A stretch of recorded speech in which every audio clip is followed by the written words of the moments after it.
All right. Sorry about the delay. I'm waiting on my friend who's the guest who confirmed earlier today, and we chatted last week, and I think that he's into it. I think that there just must be something going on, so he'll probably be here soon. But here at the Gaytriarchy, we tend to go pretty long, so we will just hope that he shows up. Hello. So, are you a man? Are you a gay man? Are you a maybe bisexual man? Are you a man or a woman who isn't either gay or bisexual necessarily, but is interested in this notion that feminists have completely taken over the gay male community, and not every gay guy is entirely happy about that. They aren't entirely happy with politics being thrust upon the gay male demographic, and most gay guys don't even know what those politics are, where they come from, how they operate, and that they are basically just a particularly feminist version of communist politics. They have advanced to feminist-driven, identity politic oriented communism is sort of the root of how it all operates, and it doesn't work. It kind of falls apart. Apparently, like Canada, for example, isn't really doing all that well, and they adopted all this stuff. And the U.S. is kind of trying to apparently maybe turn itself around. Trump's doing a lot better than Trudeau in terms of the approval ratings, and it looks like maybe the economy is doing a little bit better. But most of the people don't really know why that is, especially not gay men. Gay men are just like, I take too much meth. I'm miserable. I don't. I felt like things were more fun 10 years ago. Well, yes, they were. They were more fun 10 years ago. You had spaces where you were allowed to be a gay man and talk about being a gay man, but now you don't. Now you have spaces where you're supposed to check your privilege, and you know, be open to dating guys who are racial minorities, even if you aren't interested. But don't actually date them, because then you're racially sexualizing them, and you have to um uh date effeminate guys even if you're not particularly interested in doing that. And if you actually are masculine yourself, you have to be more effeminate, or you are sexist actually. And that's what gay life is now. Like we don't have gay life, and there's a very specific reason for that. Not everybody is entirely sure what the reasons are, but more and more people are starting to become aware that there's something drastically wrong, and that they need to find a way out. And my friend, who is hopefully joining us any second now, he is somebody who um, started to notice that something was dramatically wrong. And it's funny because he never actually came to YouTube for answers. He didn't find himself all over YouTube like I did about 3 years ago, or maybe 2.5 years ago, really, was when I started getting into YouTube. But um, rather, he was somebody that, um, what was he is somebody that I knew for a long time in San Francisco. We had a long chat on my live stream, so I guess I will just sort of say he's somebody that I knew in San Francisco right when the social justice swing was really happening, and both he and I are white, relatively good-looking gay guys that people would call privileged a lot. And we didn't really have any great way of saying that we're not. Like, a lot of white gay men in San Francisco will try to pull the, like, well, I'm not privileged because I'm a big victim card, and they'll have some story about how they're a big victim. And a lot of it has to do with people who are lying about what financial class they came from. Because like these white gay guys that are in their 20s or late 20s, early 30s that are partying all the time in San Francisco, no, they are upper middle class at least, if not wealthy. Like there is no fucking way that they just randomly decided to like move to San Francisco and get by, and like they can kind of like do that as a lower class person, a lower class working class person that they claim to be would literally never move to San Francisco to do that. Like so few of those guys are actually like that. And the ones who are, you can tell that they feel like a fish out of water around all these like snooty little rich boys. And that's what San Francisco is all these like snooty little rich boys. And then they're being like, oh, I'm so poor. Oh. And it's like, well, you know, you work as a waiter and you pay, you know, $1,000, 100 for rent. But you manage to do that and get by, and you still afford cocaine. I don't really think you have all that much to complain about, to be perfectly honest. Like I think that real poor people, it's a whole different story, whole different story. But he and I were never that type of guy in San Francisco. We were both guys that were like, yeah, I guess we are relatively privileged. Like, okay, I mean, I'm not going to say that. I'm not going to sit here like trying to say that like my life is all awful because I don't want to be dishonest. Um, because we didn't want to be dishonest. Now, looking back on it, I think that the majority of people around us were being dishonest, and that was the main thing that separated us. Like they were just kind of saying shit, and they're probably mostly full of shit. But we were like that, and uh he was around me when I was most miserable and most and we hung out a lot during the last year that I was in San Francisco. We hung out a lot. And uh he saw me at my most miserable, like drinking very, very heavily, like literally every day and a lot, you know, like more than a pint of hard liquor usually, and then often like I would start out as like a pint of hard liquor and then go out to a bar and have some more drinks. And so he knew exactly what it was like. And he knew that I was like very, very pissed off at he was boyfriends with this guy that I was also good friends with, who was an Asian guy who wasn't an SJW, who didn't like SJWs. We didn't have a word for, like, we didn't call them SJWs. Um, but we didn't like those people. And my friend who is Asian thought that they were really, he didn't like being, oh, here's my friend. Here he is. Hi. Hi. Hey. So I'm sort of giving the backstory about who you are and our hanging out experiences, and I was sort of trying to give a brief overview of the certain Asian guy that you were boyfriends with Mhm. for a while, and how the three of us, none of the three of us liked who you would call like social justice warriors or SJWs, feminists, the PC people, the people that you now call zombies, apparently. Like you and me and yeah, he just calls them zombies because and I'll get back to Because they my all act the I same love it. and they're so predictable. yeah. So, but like, oh, you need to close the window that has the hold on, I'm okay. Jordan, um, you gotta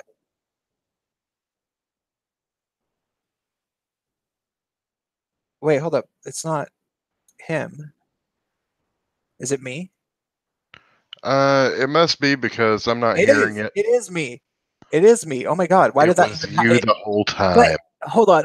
Okay, Jordan, you have to unmute yourself. I muted you. You have to unmute yourself. So like, go to I got it. okay. So I'm sorry. I don't know how it unmuted all of a sudden randomly. That was very strange. So the thing is that you and me and your ex-boyfriend, like, okay, well, first of all, we were always wasted, like all three of us, like always. Like we were just always wasted together and going out to clubs and shit. And so we didn't give it a whole lot of like really deep philosophical thought in terms of like, yeah, why do these people behave the way that they do? But we didn't like them. You know, like every time somebody was being annoying or something, like we would be like, yeah, why are they like that? Or you know, like why are there so many people that we know that are so obsessed with talking about privilege all the time? Why are they so obsessed with talking about race all the time? And your ex-boyfriend was like, yeah, it seems like they will never drop the fact that I'm Asian and they want to like tokenize me as a person of color, and I don't even appreciate that. And he would say the funniest thing is that he would say, he'd be like, and the funny thing is, I don't even really identify as Asian. I'm mostly white anyway. There was literally no other Asian people in my entire town because I'm adopted.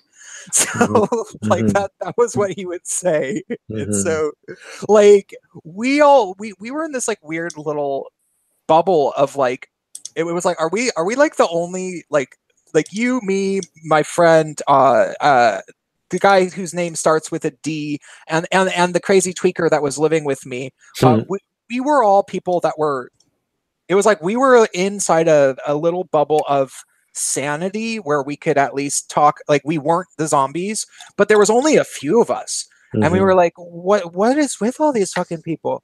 And I just became more and more miserable in San Francisco until eventually I was like, okay, there's no reason for me to be here at all. And then I just left, and you witnessed that. And by the way, I don't know if I said this, if you use my name, I'm gonna fucking kill you, because we'll have to just delete this stream, and this is the stream that I share with some other people. So you call me Prince. Okay. Prince. Yes.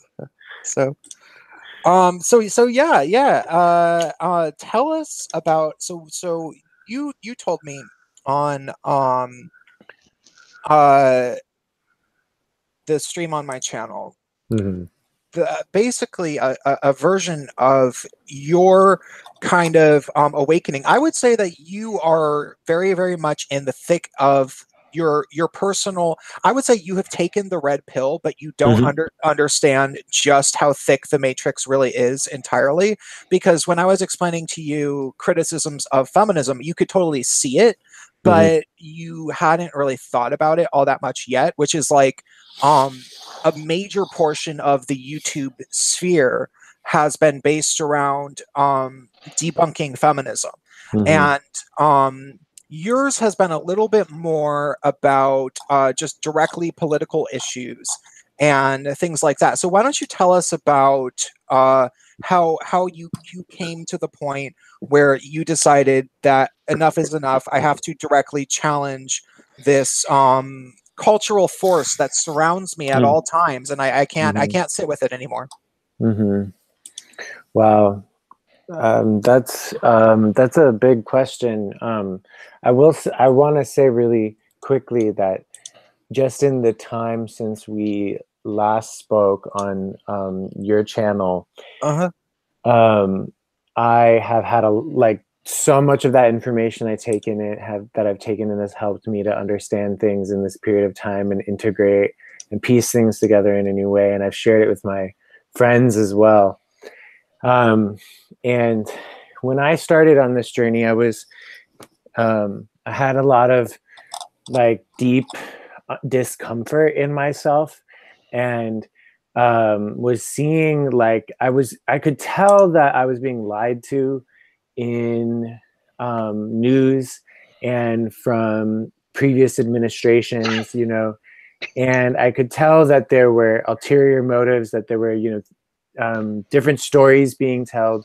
And because I had studied mass media theory, mass communication theory, media criticism. So I was able to see all of this happening. And so I started to ask the question of like, well, what, okay, so why are they doing all of this? What's the purpose of it? And so I had a natural curiosity, and I reached out and I started looking at a lot of different kind of like crazy ideas, because anything that seemed from like an official channel was clearly biased and being manipulated. And I was in the thick of kind of this this social justice warrior world when I moved to San Francisco. And that's when I really became aware of it as a thing, because in New York, it was different. It wasn't really, at the time that I lived in New York, it wasn't a major part of the community I was a part of. There was an element of it in Brooklyn, but it wasn't a dominant element at that point. But when I moved to San Francisco and I went to private grad school, it was like, and Ferguson happened while I was in grad school. And like, that was when, we would sit in circles in therapy school and talk about, privilege and all of, and get really deep into our emotions. And it would be this kind of painful experience. And then we'd start like making enemies of other people in the room who were different colors, and everyone would start to like try and tell the saddest story. And we had this cultural awareness diversity day for the whole, like all the first years of the whole school had to go to it. And it was led by a PhD Black professor who had dedicated his life to teaching white people about the Black experience. And like he's a professional full-time academic race baiter.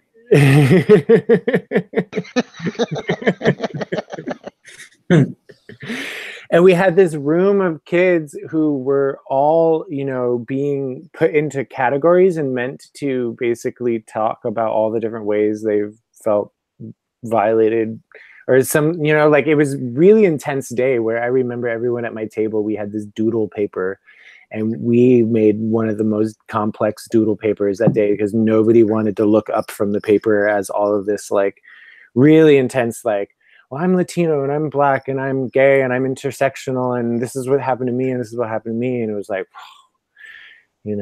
Oh, so I just want to insert really quickly that Jordan went to a very well-regarded school, especially I would believe it's most well-regarded for alternative forms of healing, probably. Alternative forms of psychotherapy. It's an accredited grad school that does like expressive arts therapy, somatic therapy, East-West psychology, conscious study of consciousness, psychedelic therapy. Yeah, so it's one of the only schools that's like, if you have a degree from there, establishment types will take you somewhat seriously, even though you're doing alternative methods. And it's probably one of the only schools that's like that in North America, right? Very few, yeah. There's that, there's JFK, and there's Naropa. And Jordan is a little bit of a hippie. but I've been a lot of things, let's put it that way. Yeah. But I live in San Francisco now, so the hippie comes out in me. Yeah, it's impossible to kind of like, it's impossible not to. And also we can talk about the Radical Faeries because they've heard a bit about the Radical Faeries, but they don't actually know, and you have been. So we can talk about that later. But your school, there was probably a very, very interesting mix of being, legitimate study, which you told me about, numerous times. Like there was direct conflicts between what was actually in the course material, sometimes, and then what the social justice ethos was trying to teach people, and the social justice was sometimes at odds with what was actually constantly. We'd be in the middle of class, and inevitably every class we would have to analyze who the author was of the thing that we read, what their background was, what color were they, and why weren't we reading more things written by different diverse backgrounds. And like, it was, every conversation was about multicultural lens and perspective within the classroom, and how our curriculums were all written by white men or something like that. And there was like, it was a hard situation to be in, because you're like, well, yes, that's true, a lot of it was written by white men and some of it is bullshit, but like also like, is this a productive conversation that we're having, and do I feel like I'm like making the most of my time here? Yeah.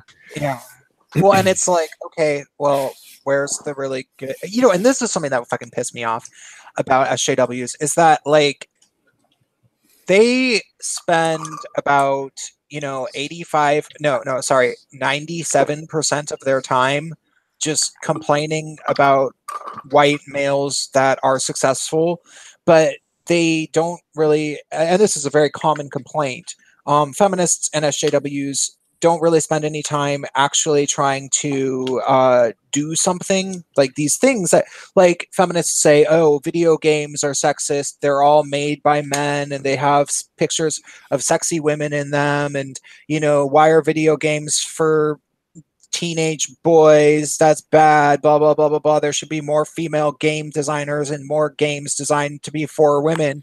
And it's like, okay, uh you could make them, but they don't, they never do.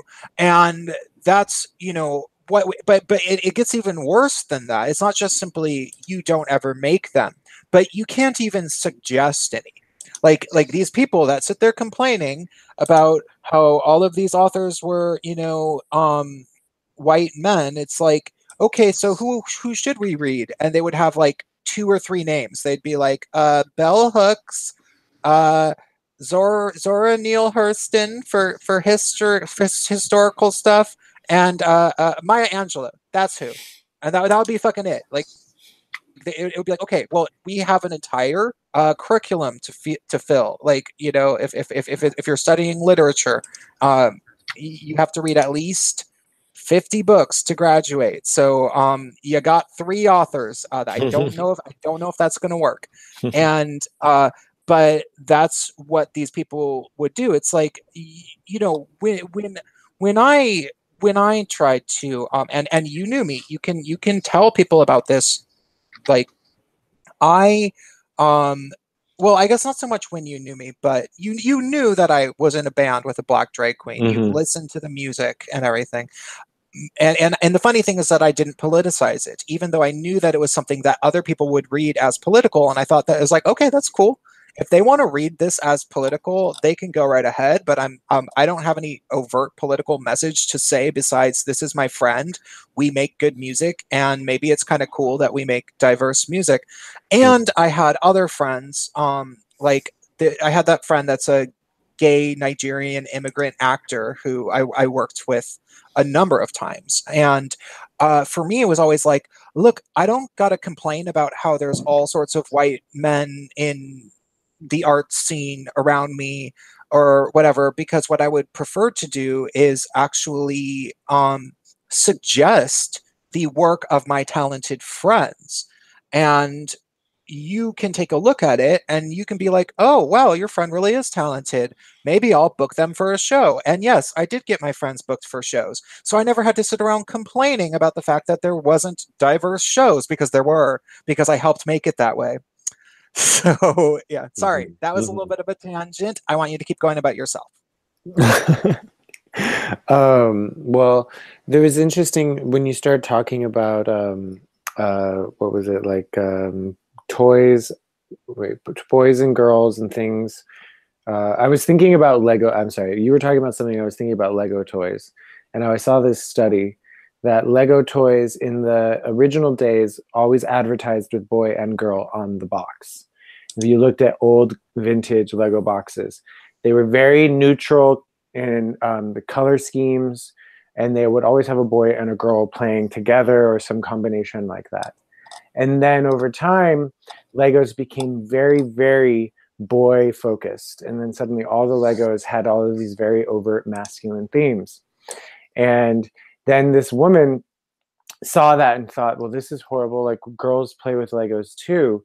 And so her solution to it was to petition and create a whole campaign that they should make a girl-focused Lego. So it was something you had said about, like, and it made me think about this idea of separate but equal.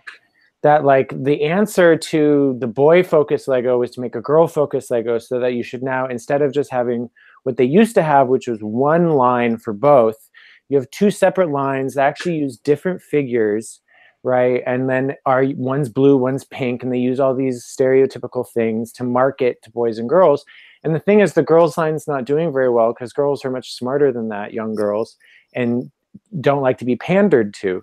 And so, you know, and they want the boys' toys also. I remember I was walking down the street in Coal Valley, and this little, you know, 6-year-old girl looks at her, you know, older caretaker and says, "I wish I was a boy."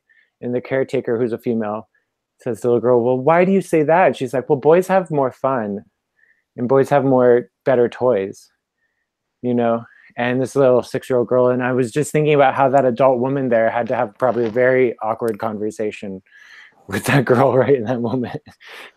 Well, I think that maybe a better way to say that is that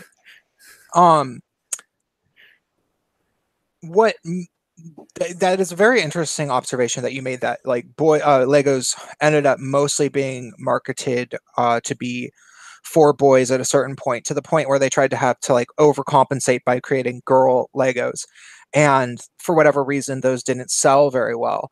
But I think that one of the reasons why that would be that girls tend to have different toy habits than boys. Like little girls are a little bit more drawn to make believe and games where they get to be social with each other.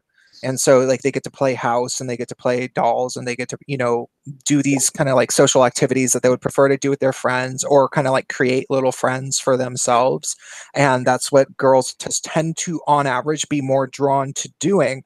Whereas boys are interested in like fighting type things and building type things, and these things that, you know, like Legos would be an example of those things on average. Now, there's exceptions to both of those rules. And if a boy is into creating story time make believe, he would probably do that like with little boy, you know, like I'm sure there's all sorts of little gay boys that had their GI Joes doing, you know, playing house and shit. And I'm also sure that there's all sorts of girls that were just sitting there thinking like, I don't need girl Legos. I'll play with the boy Legos. Like I don't need that. Like I like the boy Legos as they are. And so this notion that like when people are trying to kind of like fit a square peg into a round hole, and trying to like, oh well maybe we should make this like I don't know. I don't know what the solution for the Lego predicament is. Like I don't really Well, what know. I can hear there is the commodification of gender, because it's like some business manager being like, "Oh, some social justice warrior made a big stink about this and made a campaign. This is our opportunity to capitalize, and we're going to first hire all these people to design a whole separate line, and then we're going to market the shit out of it, and then we're going to have to force consumers to buy a whole nother set of Legos. It's going to be great for our business, and the social justice warriors will be happy." You know, I could see some business manager being like, "Yay, it's brilliant," you know, and in the end it's like, it's very wasteful. It totally panders to smart little girls. Like, and it was not a Yeah. successful move, you know. There's a saying in this corner of YouTube, get woke, go broke. And the thing is that companies aren't doing it because they believe that it's going to be profitable. They're doing it because they're being blackmailed by activists and bloggers. Bloggers and activists will, you know, like what the hell does Jezebel.com actually write about that matters in any way? They don't write about anything that contributes to society. All they do is point their fingers at things and call it misogynist. So they've probably, I mean, I've done this before. Like I've you can do a Google search and search any show, any television show that you can think of. New Girl, Game of Thrones, Walking Dead, anything that anybody ever liked at all ever that's currently on. Like even, you know, like New Girl, for example, has like two black guys on it, and it's this girl who's like funny and smart and, you know, a strong female in her own right and blah blah blah blah blah. You would think it's like this very progressive show. No, they hate it. Fucking like do a Google search for new girl misogynist or new girl racist, and you will find multiple results. And it's because these people are professional complainers. And the companies, I don't think that the corporate world, I think the corporate world is starting to get the memo, because the second you start pandering to these people, less people actually buy your product, and then the people that you're trying to pander to smell it like blood in the water, and they start attacking you even more, like in the case of James Gunn, the director of Marvel's the Guardian in the Guardians of the Galaxy, who just got fired due to some like absurd sexual harassment complaint, because they know that Marvel is a company that has been traditionally pandering you to know this. it's an attack. You know it's like a Soros style attack when they're using sex. Oh yeah, yeah. So these people are in these. It's not a situation where these companies have decided that they, social justice seems really, really popular. It's more like they're scared of being called racist or sexist or something, and so they do what the activists ask for, but it's always a The mistake. firing of James Gunn is just another form of censorship. Yeah, and the funny thing is that, like, he was a male feminist. Like most of them are. Like Aziz Ansari, Joss Whedon has gotten crap. The dramatic majority of people that have become the victims to the as one of our fellow co-hosts who isn't here, Spacepan, he calls #MeToo the Salem bitch trials, and I like that. Oh. yeah. So yeah, the dramatic majority of people that have been victims of the Salem bitch inquisitions have been male feminists. And so it's those are the people who are scared, and that's how much power they have in terms of making people scared. But when people say, okay, I'm scared of you, then everything gets worse, and the actual customers stop buying their crap. So people, I think, are evolving. But okay, this is a big tangent. I want to go back to your sort of awakening, and you mentioned Soros, and I think that you because you started getting directly into the media aspect. You mentioned that before, and the way that it relates to politics. And the first thing that I noticed of you over the past year that really was a memory, and you'll remember this because I started arguing with people on your timeline when you posted this. You posted the long status update about maybe like 6-9 months ago, about all the different positive things that you could think of that Trump had done. And like, I don't know if you're a Trump support, like, we've never talked about it, and I don't, that honestly, from my perspective with you, I think that that's rather immaterial, because what you were trying to do was just try to, I think, tell me if I'm wrong, point out to your group of friends, these hardcore hippie social justice warrior, San Francisco, California, hipster New York people, the furthest SJW types is our social reality.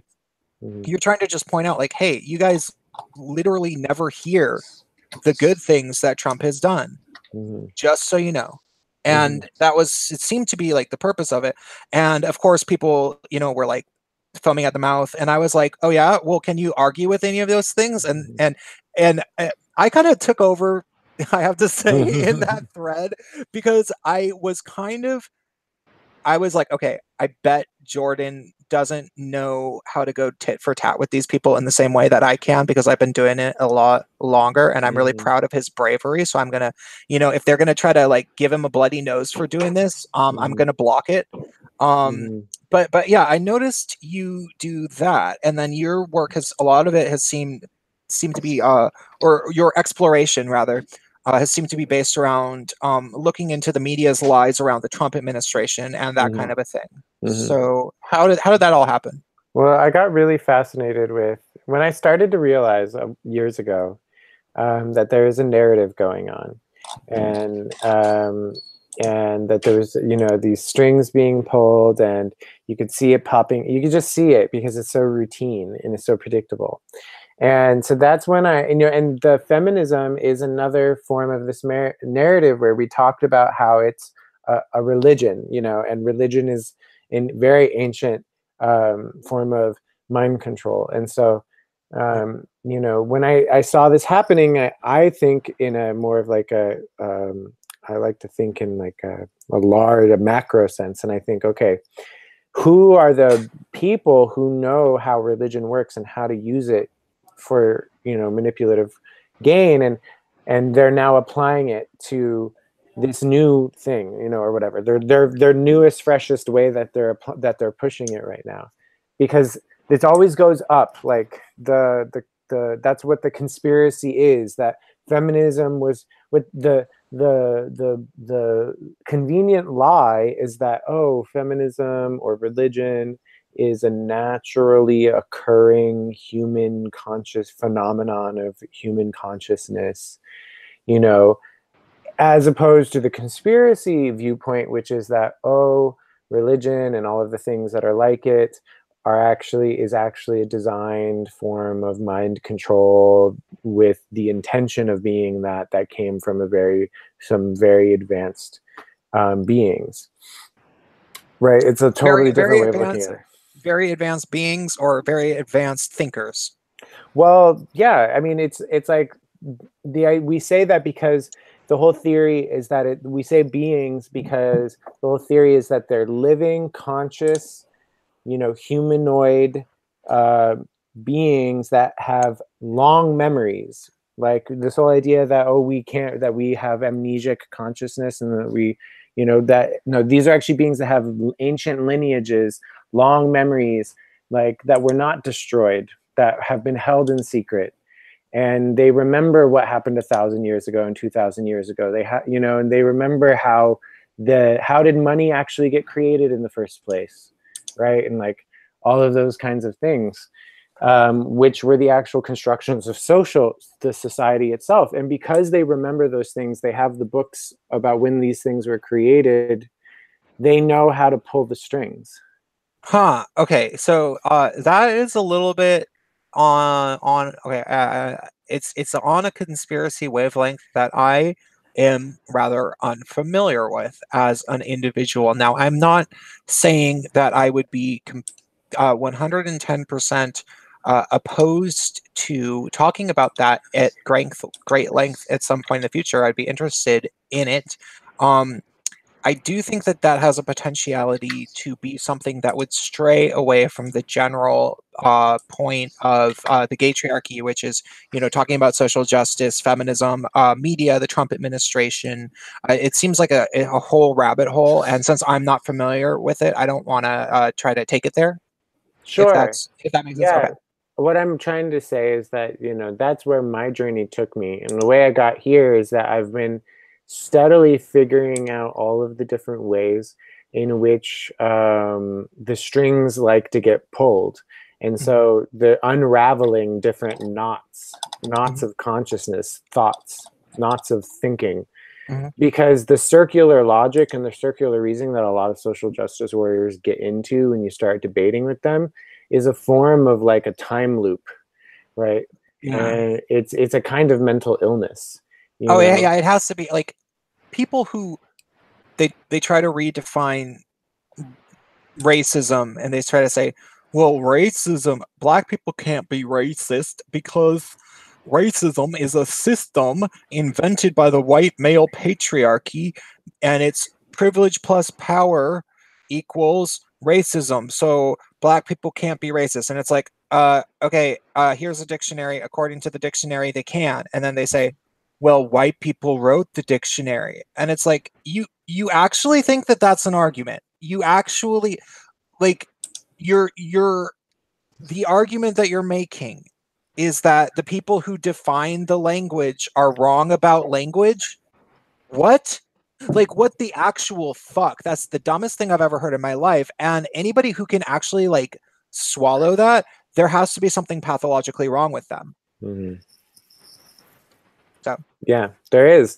And how does someone in mass? How do people in mass become like this? And then that's where, again, the conspiracy comes forward, because all these people talk about like, well, okay, chemtrails, fluoride in the water, fast food, like all these things, that sound frequency devices where they believe that they emit certain kinds of frequencies similar to there is a period, and there's like, they sell these things that are supposed to be anti-teen devices, and you can actually put it out in front of your business and emits a very high frequency tone that supposedly young people can hear but old people can't hear. I It kid you makes it not. so that they won't go there. Yeah. And so imagine that, but at a military level. And they say that these tones are designed to put people into a certain brainwave state that makes them very, very susceptible to advertising. Huh. Right. And so it's a combination of, drugs in the food, drugs in the water, prescription drugs, dense urban areas with these, with advertising and these frequency devices that put you into a kind of like waking trance thing, which is like explains why everybody acts like a fucking zombie in downtown areas so often. And then you have suddenly these people who are totally fucked, totally unaware of how fucked they are, and then the mental illness comes in, and like it's a perfect storm. Yeah. No, and that part is very believable to me, definitely. And like that's part something that I feel like I have actually seen and been privy to as an individual. And I would like you to explain your background with somatics to the audience a little bit. Yeah, I lived in New York City before I came to San Francisco, and I had tried a lot of different forms of therapy, and then I got in a point of desperation. I saw these something called body-oriented therapy. I ended up doing body-oriented therapy for 3 years, which was a Gestalt form of body-focused therapy that did not prioritize talking, but it prioritized sensory experiencing and space and breath and touch, and also emotional truth, authenticity, expression, all these things. But it was not around storytelling, which is most like talk therapy. And so that was moving for me. I decided to study it, and then I found this school in San Francisco, left New York, went to grad school to study somatic psychotherapy, and which was, and then I realized it's a huge world of stuff. Like there's all these different ways of going about it. And then I saw just how fucked up the behavioral sciences world is, especially in California. And I was like, wow, if I go through this whole program, I have to sign my life over with a license, and and they can tell me what I can and can't do and all these things. So after a year of a 3-year program, I decided, okay, I've learned enough. Like I'm going to focus purely on what I find interesting and get out of the whole world of psychotherapy and the licensure. And I just went into the studies, and then I got into bodynamics. And so bodynamics is really the focus, where I let go of all of the psychotherapy stuff, and I look purely at body development during the first 12 years of life in parallel with psychological development. So you're looking at when certain parts of the psyche are developing in the mind, equated with when certain muscles and parts of the body are developing. And that is the mind-body connection.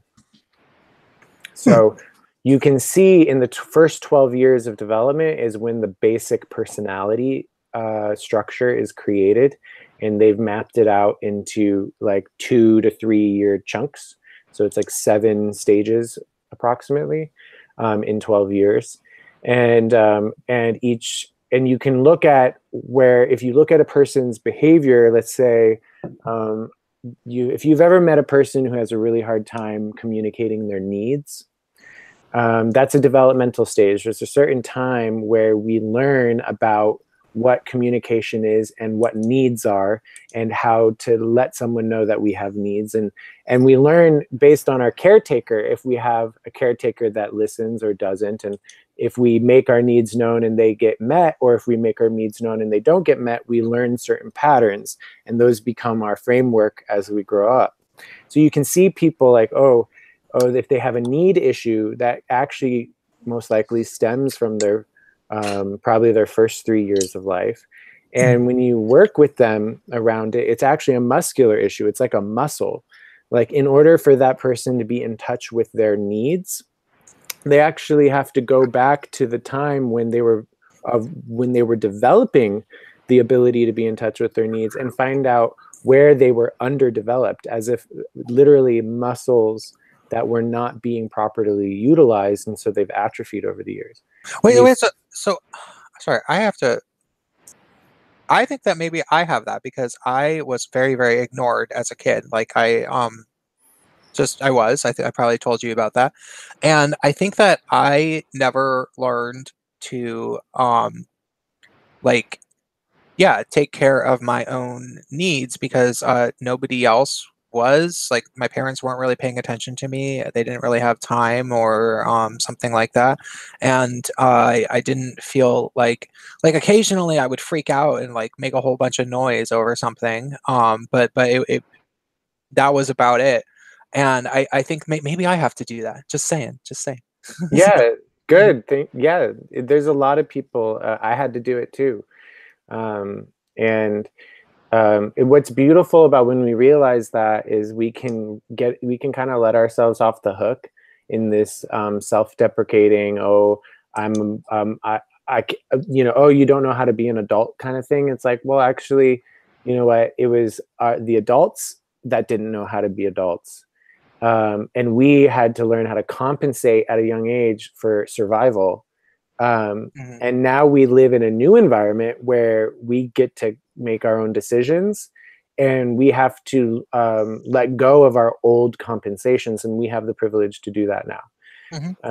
And we can, and instead of having to focus on, oh, let me change the way that I think, which can be so challenging for people, is like when you realize that your thoughts are also supported by your body. So if you, instead of trying to change your thoughts, you can change your body, which is physical, which we can have a lot more effectiveness in making changes. And when guided properly, you can strengthen areas of your body that will actually support your mind in having healthier thoughts. Yeah. For me, I was always drawn to opiates, painkillers, and turns out I had chronic pain. Who would have ever thought? Who would have ever figured out that there was actually a correlation between the two things? So, how did that get you into somatics exactly? Like you ended up doing, or the I see you with those pictures with the Tibetan bowls and stuff. Yeah, well, I mean, the way I went there because I had chronic pain, and I was on a journey to figure out how a young person gets chronic pain, and, a young, healthy, fit, blah, blah, blah person. So, which, and that was how I got on that journey. And then when I finally dropped out of grad school, I had already done, before I went to grad school, I had already done a sound healing program. And what I had learned in the sound healing program, which was literally studying worldwide forms of medicinal uses of music and sound in indigenous cultures, in an academic way. And then I had done the grad school looking at the somatic, and then I went deep into the body dynamic training. And all of that I combined together to realize, like, okay, the bones and the body and the muscles all are very heavily affected by sound. So it's a perfect marriage. And so when basically I realized that I can go and create more space in constricted muscular areas of tension, and create more flow for the lymphatic system and the circulatory system through using pure sine wave frequencies that are produced by the crystal singing bowls. And like, so it's a sound meditation. I work with people. I bring into, like, I do a talk thing where I bring into consciousness, like, why they need help. That they have chronic pain, whatever, just get them talking about why they're there, and so that they can bring it into their own awareness. And then I have kind of like just sit with them, lay them down, and then I play these singing bowls, and they all create different levels of frequencies, and together they combine to make harmonics. It makes a physical vibration into the body, which allows literally, like, that vibration is shaking open the cellular walls and like helping people to reach a homeostatic point. Mm-hmm. And then that's when the mental body can be freed from the loops. See, and that's very interesting to me, because I made this joke when we were talking last week that I'm a little bit more of a city boy, cynical, rude hipster type than you are. You're a little bit more hippie than I am, but not unfamiliar with my world a little bit more. And I I think that a lot of people in this sphere of YouTube, and I don't know about the conspiracy sphere that you take a look, because you look at like text blogs largely, but in this sphere of YouTube, people are very, very cynical when it comes to things like that. Like, they would be like, "Oh, that sounds stupid," because what they would do is they would go on YouTube and they would look at sonic healing or whatever, like Well, I whatever actually have a YouTube video, so if anybody wants to know what I'm talking about, you can look up on YouTube Pink Star Sound Meditation, and there's a video there of me toning with my friend and playing the crystal singing bowls. Yeah, but the thing is that they can go ahead and look at it, but it's absolutely not what it is. Like, you have to be there in person to get the frequencies. Like, you cannot hear this over your speakers. Period. Well, I mean, you definitely need to have an excellent sound system to hear it, because there's bass tones and there's high tones, and your little laptop speakers aren't going to allow for the full spectrum of sound to come through. Well, and also, wouldn't you do them on like coming from different like, how many different bowls would you use in one of these things? 7, 8 or more. So that's 7, 8 different sources of the frequency. You would have to be there. Like, you don't have 7 or 8 speakers in your house. Well, yeah, when you're there in person, you can actually feel the floor vibrating. Yeah. So it's easy to like sit there looking at a video of these hippies doing this thing, being like, "Ah, that's dumb." But it's like, well, no, this is actually not just some, like, okay, I know that Burning Man people can be really fucking annoying, and most of them are stupid. We lived in San Francisco. Like, it's not like we don't know that most Burning Man people are fucking stupid. But the people that are into Burning Man and stuff, that are culturally appropriating Eastern traditions and stuff, well, these Eastern traditions have been around for thousands of years often, and they do actually have something that is basically based around a scientific method that they've developed over thousands of years. And like, you can take a look at it and make fun of it, but like, there is actually a basis in reality for a lot of this stuff. What's interesting in terms of cultural appropriation is that so I use crystal singing bowls. There's the Tibetan singing bowls. They're the metal ones. They're the most common kind, and yes, they come from Tibet. The crystal singing bowls, which are the ones that I use, are actually made in Salt Lake City, Utah. And the original technology was an industrial technology that electricians used. They would make these really thick, like, they looked very different then than they do today, but they were these thick crystal bowls, and the electricians would use them to test their wires. They could test the electrical, I don't know, I'm not an electrician, but it's literally where it came from. And then they got forgotten and trashed, and some people found them and was like, "Oh, this is an instrument."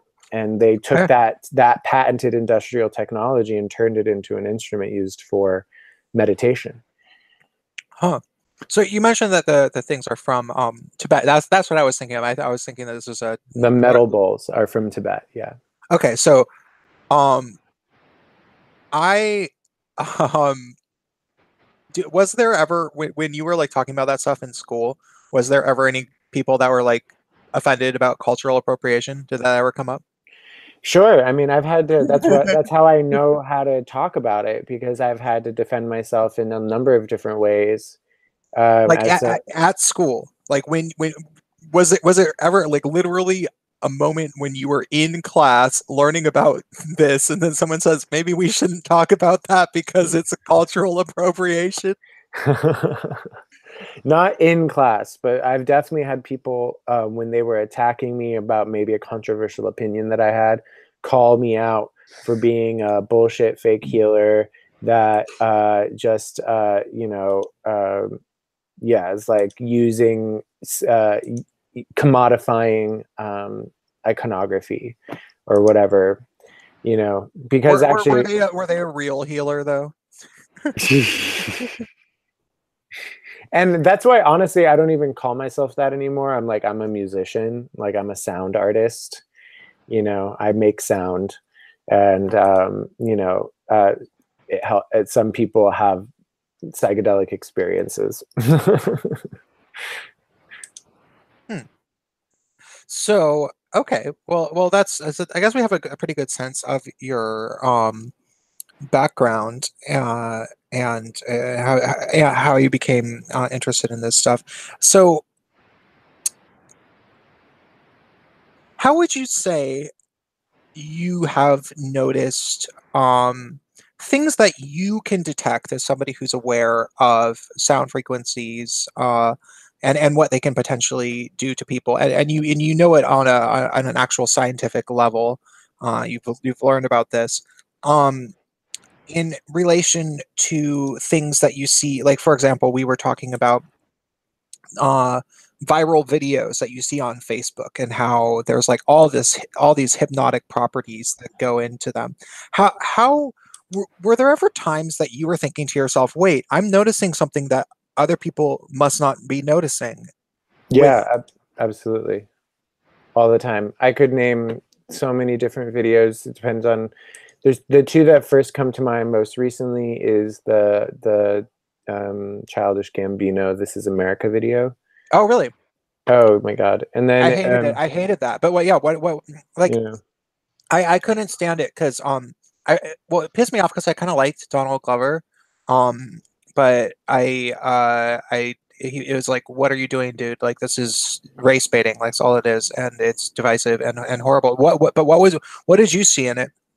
well, you can, so like this is what I saw in it, because I also study media criticism, and I was like, wow, I was blown away by how obvious they were being.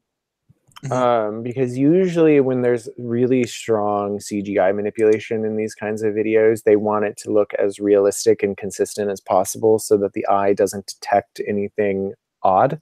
Hmm. And it just looks hyper realistic, which creates another form of hypnotic fantasy. But in that specific video of "This Is America," they were making the CGI effects, for if you were paying attention, very obvious, where they I were don't remember literally, CGI effects. wow. So I was there. Wow. Okay. So there's all these different points where they take his body, Childish Gambino, and he hit the literal structure and shape of his body changes. He has like, at one point he has like what I think was popularly called the dad body.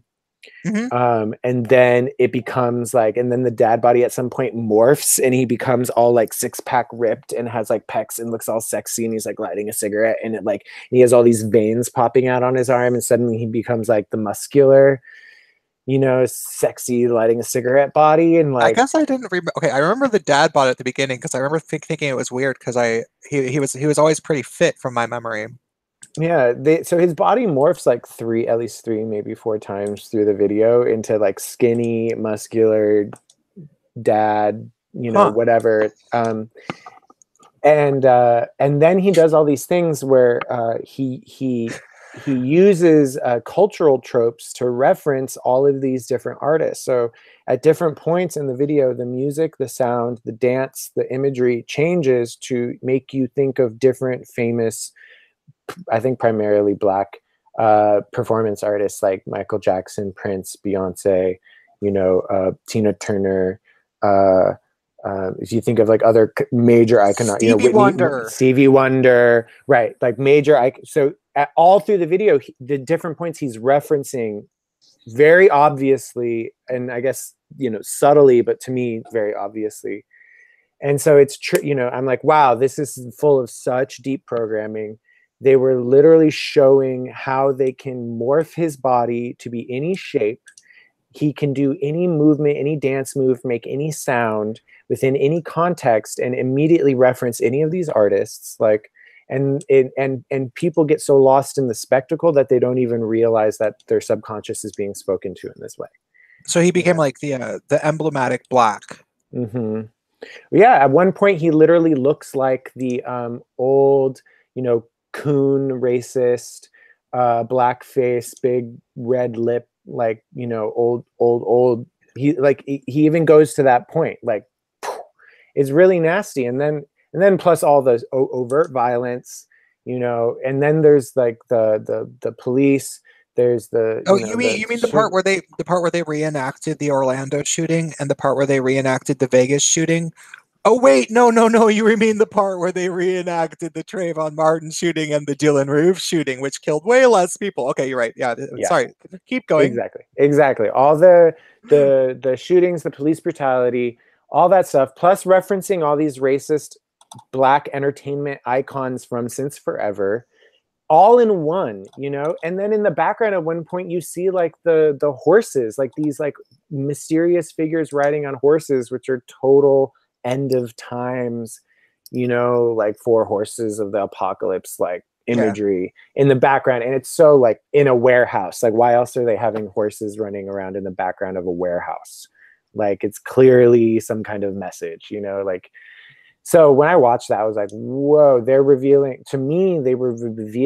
all of the ways that they manipulate the optics to create whatever effect they want to create. Oh, he's fat. Oh, he's skinny. Oh, he looks like Michael Jackson. Oh, now he looks like Beyonce. Oh, now he's, like now you're thinking about the race shootings. And it was meant to, I don't know, I think it was just meant to like fucking make people scared as fuck. Yeah, I think it was meant to probably make black people unruly. Mm-hmm. Yeah, like create fear or some kind of like super trigger. Well, I would guess. I mean, this is not anything outlandish, but with the proliferation and the obvious funding and media cover-up going on to the prominent domestic terrorist organization called Antifa, which was added again last week, literally attacking journalists at this supposed white nationalist rally that about like 40 people max showed up to, and then there was like well over 1,000 counter protesters. And since there was no white identitarians to fight with, they started just attacking police and journalists instead. And the media doesn't really talk about that. And then for whatever reason, these media companies that have been giving lots of donations by Soros, they don't talk about that. And then Antifa, which is definitely funded from the top. Like you look at itsgoingdown.com, and that's a well-maintained website that has numerous articles published every day.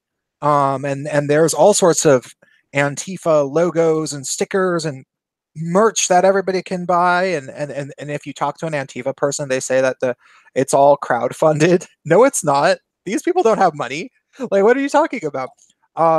So that all being said, Black Lives Matter was also said to have been funded by Soros, and it's not just Soros. Is the other thing is, and maybe we should segue into right after talking about this, because this is one of the main things I wanted to talk about as a whole, is that this is all based around Media Matters, and Media Matters is the kind of the mothership, and there is a captain. And the captain isn't Soros. He's just the biggest individual investor. But Soros is old and senile, actually. There's a captain named David Brock, apparently. And I do think that it is one person, because it seems like the actions of David Brock are foolish. and headstrong and very rash on occasion. It's so it would seem to be, from my estimation, and correct me if it doesn't seem like this to you. They've been trying to get Antifa off the ground. They've been trying to create that into a domestic disturbance so that people are so scared to be Republicans that they just stopped being they'll just stop being Republicans or something. And it's a really stupid strategy, but that is the strategy that they chose like right when Donald Trump won the election. They were like, okay, we need to bully the Republican out of these people. And so they started literally terrorizing people and, literally created a domestic terrorist organization that they now have. And one of the things that's happened, and I think that one of the things that they noted very early on, is that all of the troops that they had from Black Lives Matter, who was largely Black people, if not mostly Black people at many different times, depending upon where you are. I mean, there's a lot of places where Black Lives Matter was mostly white people, definitely like in Seattle, I'm sure, but and definitely in Portland, because Portland is literally the whitest place ever. But I'm sure that they started Antifa, and Antifa was supposed to sort of like become the new, like Occupy was sort of the first one, and then they transferred. They wanted to get rid of Occupy, so they replaced it with Black Lives Matter, and everybody who was into Occupy went over to Black Lives Matter. So they shifted it over to identity politics to get it away from economic issues. And then they tried to sort of transfer it again into Antifa. And Antifa is just a terrorist organization designed to attack Republicans, basically. Like, we're going to just terrorize Republicans, and that's how we're going to beat them in the next elections. And as soon as they did that, they didn't have that many Black people anymore. And they're like, oh, crap. How do we riot without Black people? And so they made that video as like kind of a way like, hey, Black people, by the way, you should still be upset. You should still think that America is awful. Oh my God. Does that make sense? That's how crazy they are. I have no doubt that was part of the whole strategy.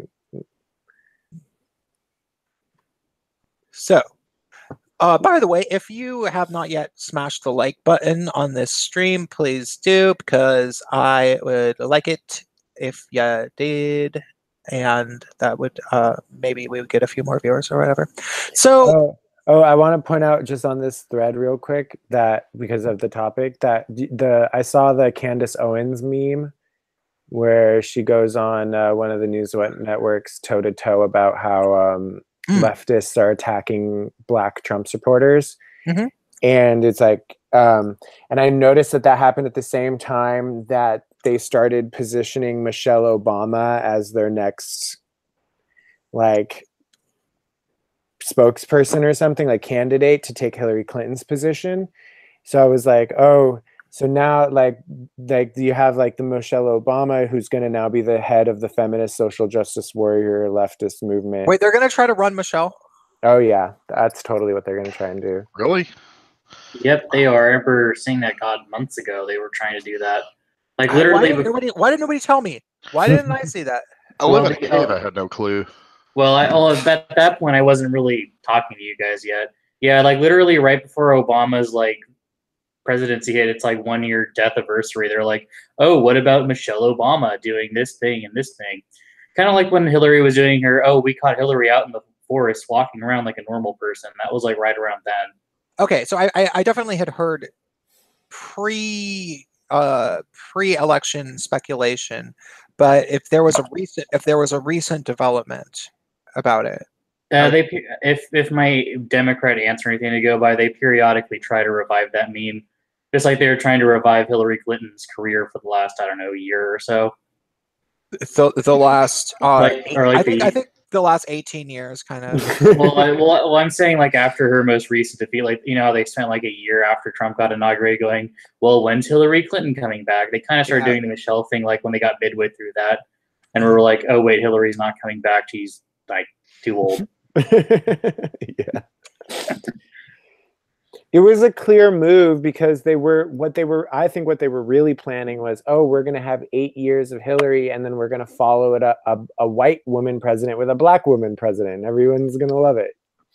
Or it was, we're going to have 8 years of Hillary or maybe actually Hillary will just stay in office, kind of like Angela Merkel for the rest of her fucking life.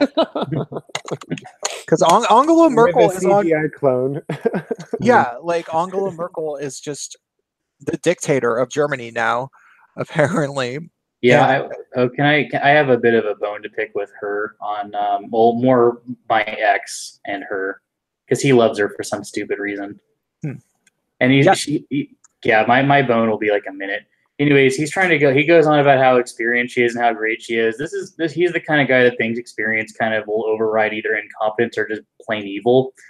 And I'm like, this woman's been in office since I was in middle school, and that was like 13 years ago, and she's still there. And I've just in my life, I've gone from being a 7th grade twerp to post college and a year out from that, and she's still there. I mean, is she a vampire or something? Anyways, Bone's done. Yes. Yes, she is a vampire.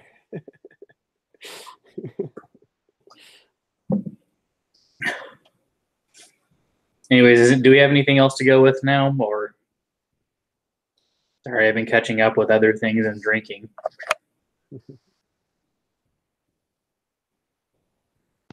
No, I'm just kicking back. This whole conversation is fascinating as hell. It is very fascinating.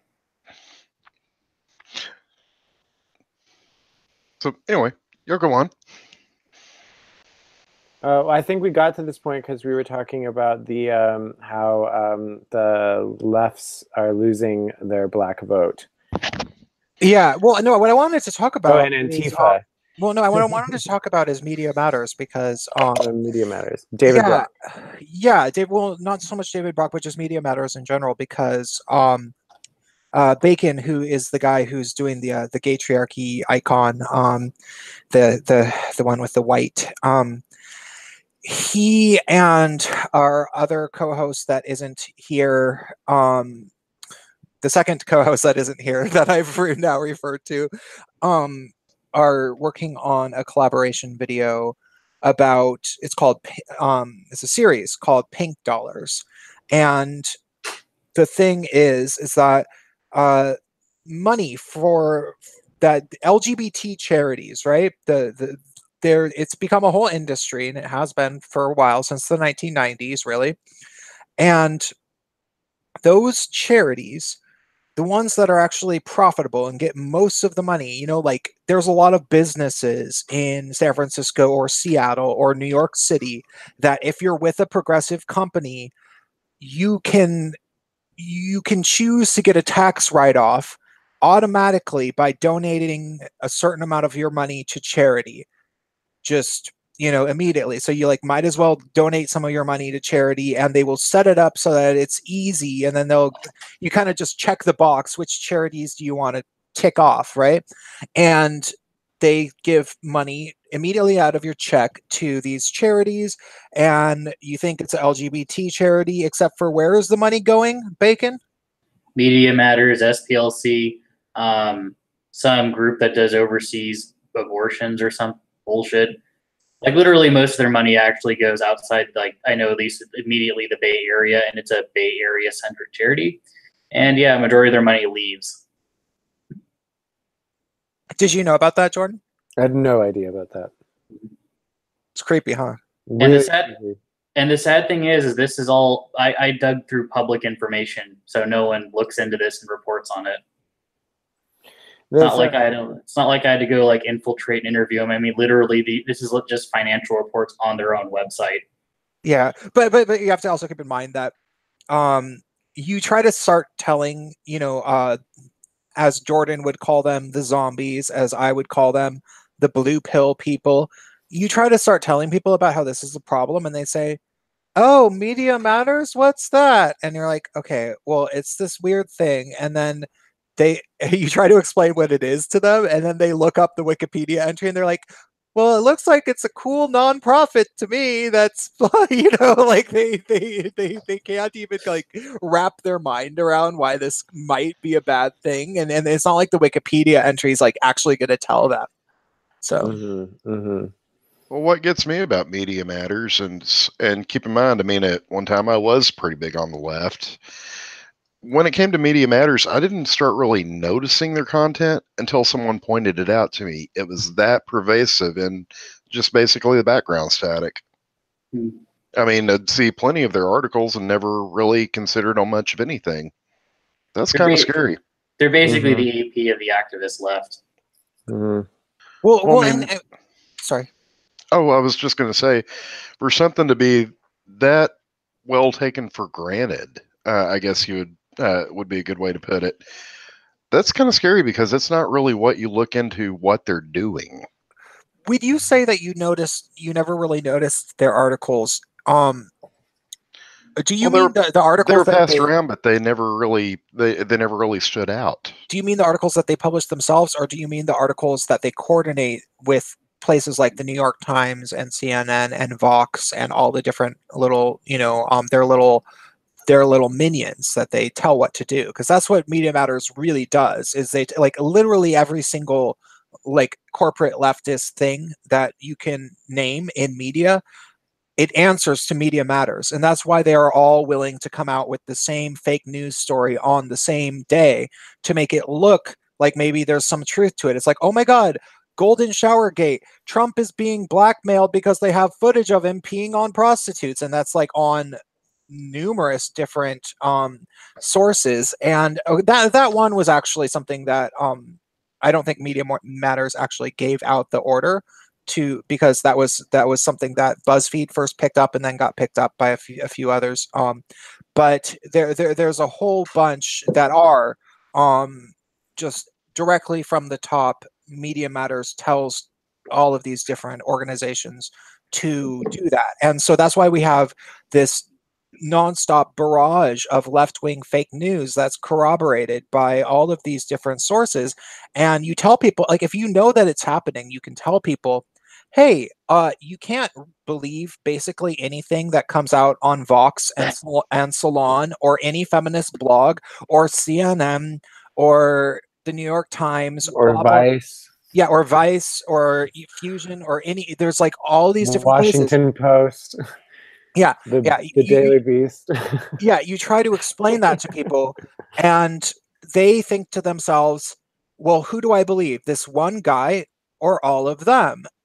And so it's really, really, really hard to snap somebody out of it. Because well, see, that's exactly why I'm saying it's so concerning.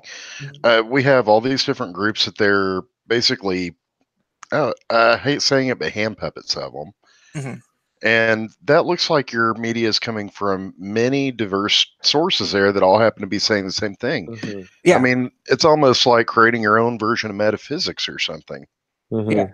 It is. It's absolutely. That's the loop that they're creating. This like reality bubble. Bingo. Yeah. And I'd only notice every now and then where source Media Matters or something like that, but that would just kind of get whitewashed into the background or foreground even. Oh, okay. And then finally, afterwards, it's like, okay, wait, who the fuck is this? Who are these people? Why are they everywhere? Yeah. Yeah, that was really unnerving, and I got to thank Bacon for that one. Yeah. Yeah, I think that it was a very strange thing.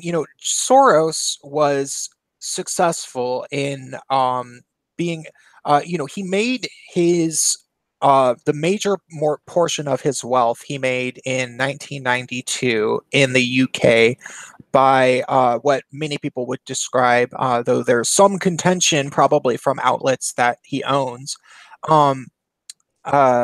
People generally say that it was basically kind of currency manipulation. He was aware that there was going to be a big fall in the British pound. They call it like Black Wednesday or something like that. And that the British pound was going to just dramatically fall in value any day now, and he knew it was going to happen. But he was investing a lot of money into press in the UK, trying to say that it actually wasn't going to happen and that people should be investing in the British pound and that the economy was doing great. And so there was a lot of economists that were probably saying, I don't think that that's true. But there was these papers saying, yes, it is. So all these people were like investing in like smaller traders were investing in the British pound. And then it went kerplunk, and he was betting against it actually doing well. And so he invested in the alternate, in the backup plan stocks, or I don't know how finances work, but he was able to make out like a bandit, knowing that all of these other people would go bankrupt. And a lot of people say that he manipulated it so that it would happen in that way. And then he has definitely gone on to gain control over various different Eastern European nations with weird propaganda campaigns, so that they will kind of be subservient to his weird international trading agenda, which he then started working with the European Union very closely, and the United States Democratic Party and Canada. Those are all people that he worked with. But he was able to do that, during the 90s, and through early last decade is probably when he was really doing that stuff in Eastern Europe. But it started to get a lot more complicated when the internet and social media became more popular, because all of a sudden blogs were becoming people's smart young people's primary news source more commonly than the airwaves and the cable news and newspapers. And people were and it's not so easy to control all the blogs. So what he did, seemingly, and he was getting old, because he's about 85 now, so he's in his mid 70s. He didn't grow up with the internet. He kind of understands how to manipulate people by lying to them on a mass cultural level, but he doesn't know how to he doesn't know what happens when people can find information for themselves easily. Like, if everybody's literally living in a library that gets the newspaper delivered to it every day, like, what do they do? Or no, more than that. The internet is way more powerful than that. He had no idea how to adapt to that reality.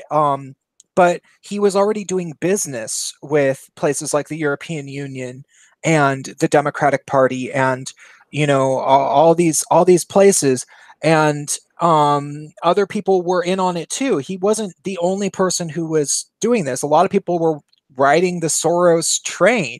Like, he's probably the single biggest person who developed this international global network of kind of insider trading and back scratching relationships and weird crap like that. But a lot of people benefited from it, so they're going to try to perpetuate it. But they started losing control of it when it got to the point that they were doing it on when the internet came out, because people were going to start to rebel against it. And so the man who seems to be the expert that's supposed to keep holding their whole racket together, and honestly, it should be, there should be some sort of international crime. Like, I don't know what type of court would try this, but international multinational corporate crime. He should probably go down and be put on trial. All these guys for some form of racketeering that has never happened before. And David Brock, the head of Media Matters, if that's even his real name, whoever this guy is, seems to be the person that told George Soros that he was qualified to take the mass manipulation to the internet. And so he started doing that. And I think that I don't know how well planned it was. People say that it was actually pretty well planned, but they knew that Obama they knew that identity politics were doing pretty well and that people were really, really into like not being racist or sexist by the end of last decade. But I guess racism was a little bit more important than sexism. So they voted on Obama, and they figured that if they inundated the cyber airwaves with messages of identity politics, and they either made people afraid that their identity was under persecution, or they made people feel guilty, guilty and defensive, as if they were going to be attacked by the people who were afraid, then it would cause all this basic unrest, and the people would be easy to be manipulated. Like it would be. They figured, hey, if everybody's fighting about Black Lives Matter, and like the black people are afraid of being shot, the white people are afraid of being called a racist, we'll offer them each a candidate that will say, black people, we're going to work on you not getting shot, and white people, all you got to do is support me and you'll get a get out of jail free card.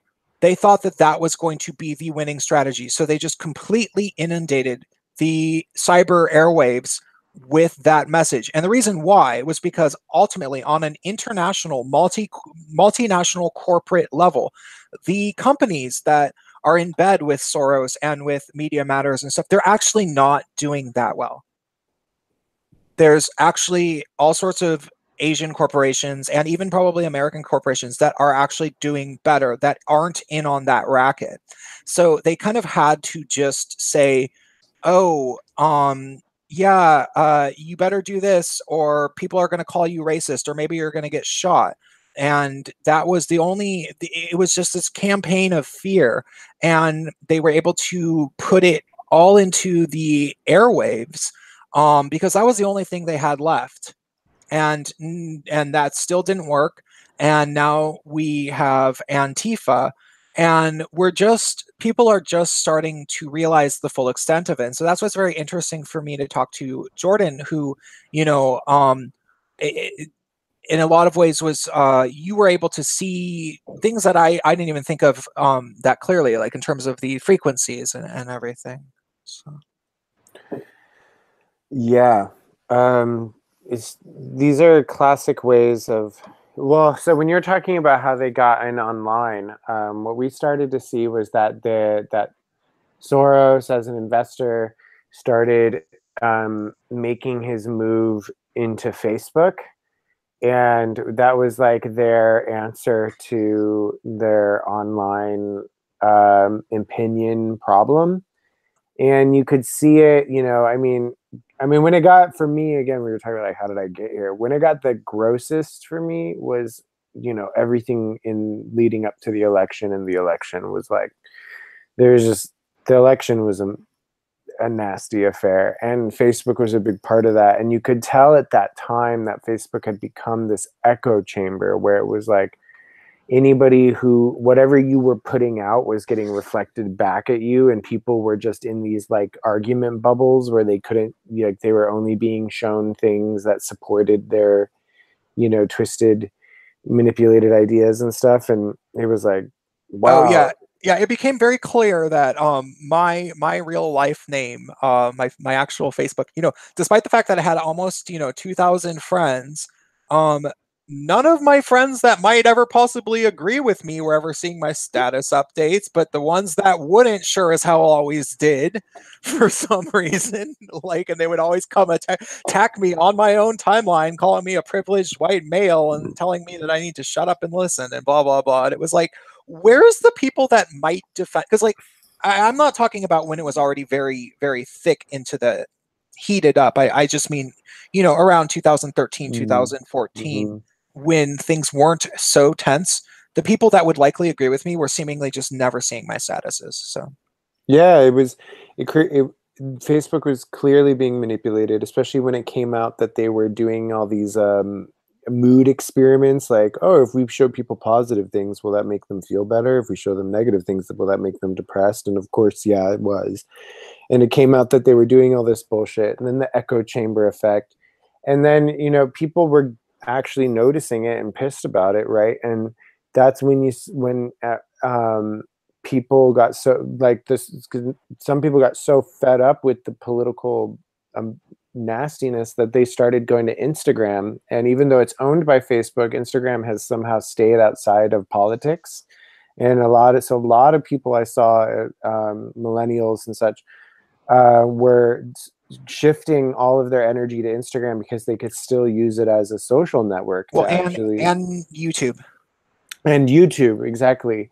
And because Facebook became like this horrible battlefield or something, and I stayed there because I'm curious about that kind of stuff. I'm really into psychology. I can add a little bit to so you haven't gotten into YouTube yet, and I think you should, because I think that YouTube isn't really as hot as it was like 2 years ago. Like 2 years ago, YouTube was like the center of the world. It was amazing what was happening on YouTube, and the reason why is because they had trained the bot algorithm, the censorship detection programs and everything on Facebook that you weren't allowed to say certain things on Facebook. Like I got a 30-day ban and I quote, I literally said, "I am a Russian hacker bot designed to destroy Hillary Clinton."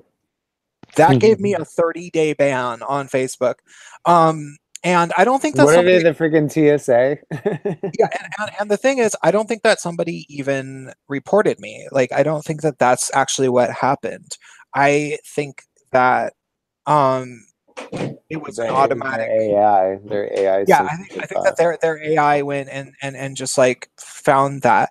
And so Facebook had been doing that for a while, but the thing is that YouTube is a bigger source of data than Facebook by a long shot, just because it's video, audio, and so there's just a massive amount of data on YouTube, and the sheer vast quantity of video.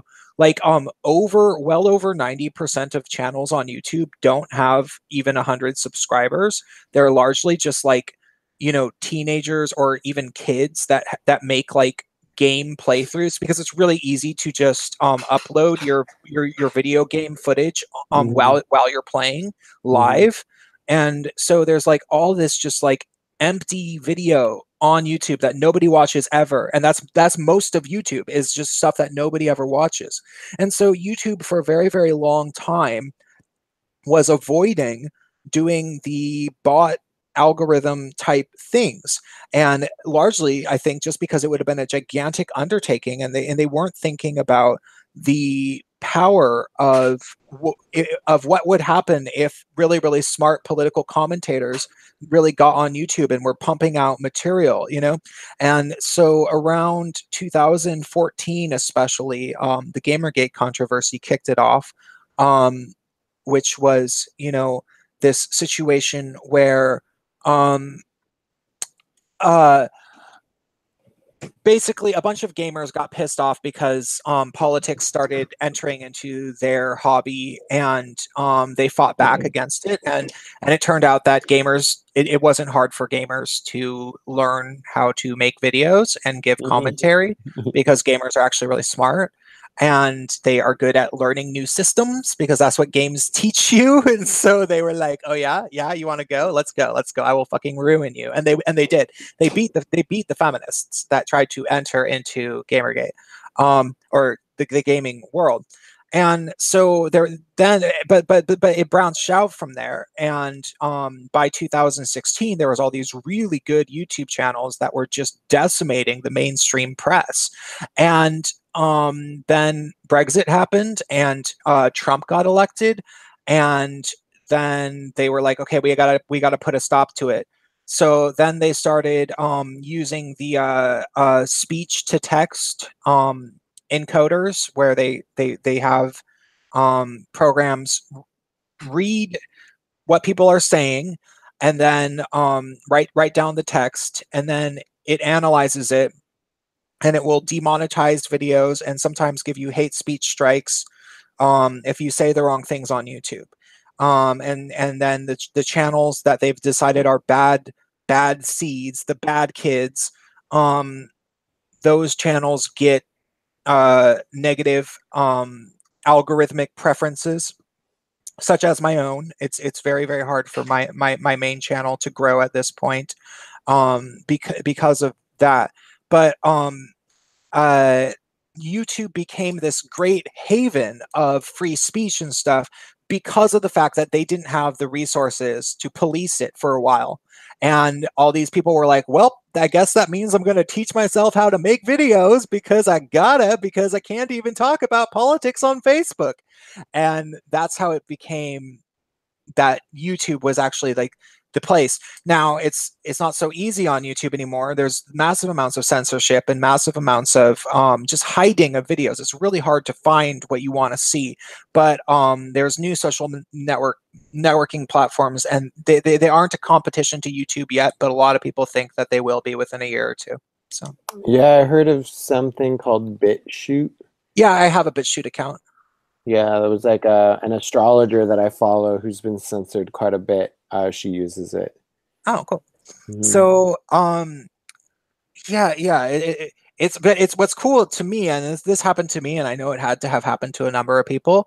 I'm really glad that I can make videos myself and edit them, and that I've gotten good at doing my speaking voice. And I wouldn't want to go back to just text. There's so much more I can do with this format, and so it's like, well, thanks for censoring me in text, because you've actually made me a lot stronger.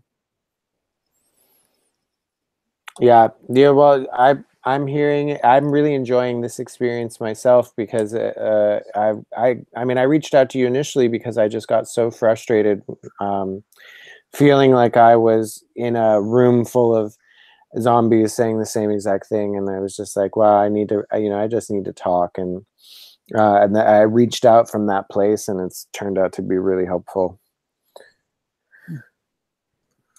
So, let's talk more about the gays, because that's what our people usually tuned in for, and it seemed like a few people have been sort of tuning out, and we certainly have a lot to say about the gays. But I wanted to give this sort of the background of your red pilling as an individual, which is a little bit distracted from the gay stuff.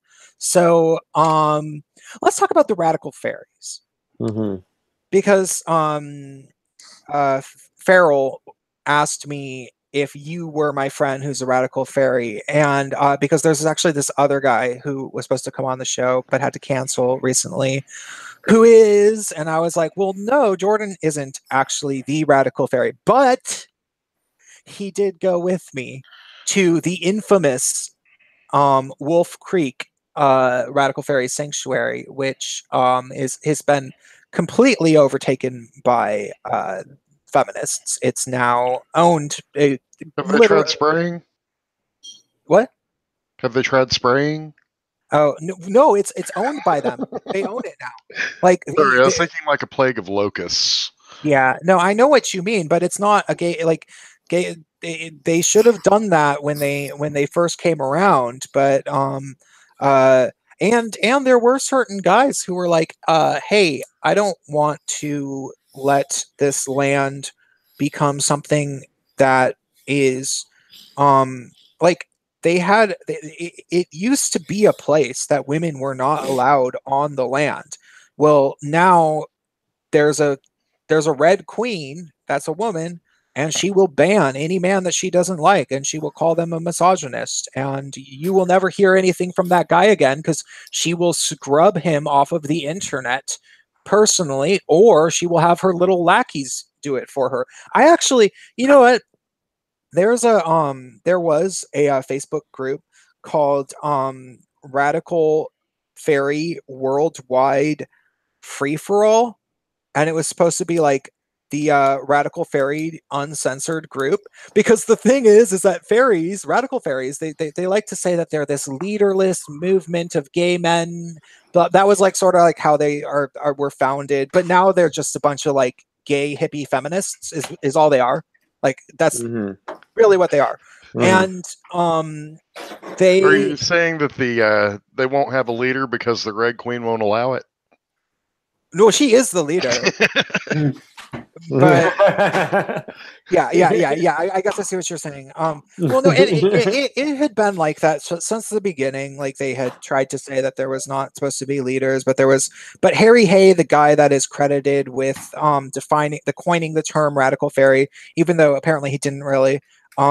He was notorious for being a power tripper, and he didn't get along with a lot of the guys involved in the movement. A lot of the guys thought that he was really bossy and was trying to like make the thing into his own ego echo chamber, and he was a big Marxist, and a lot of the guys weren't down with that. So there was always that kind of a conflict going on. But now the radical fairies are they don't even pretend to really just serve gay men anymore.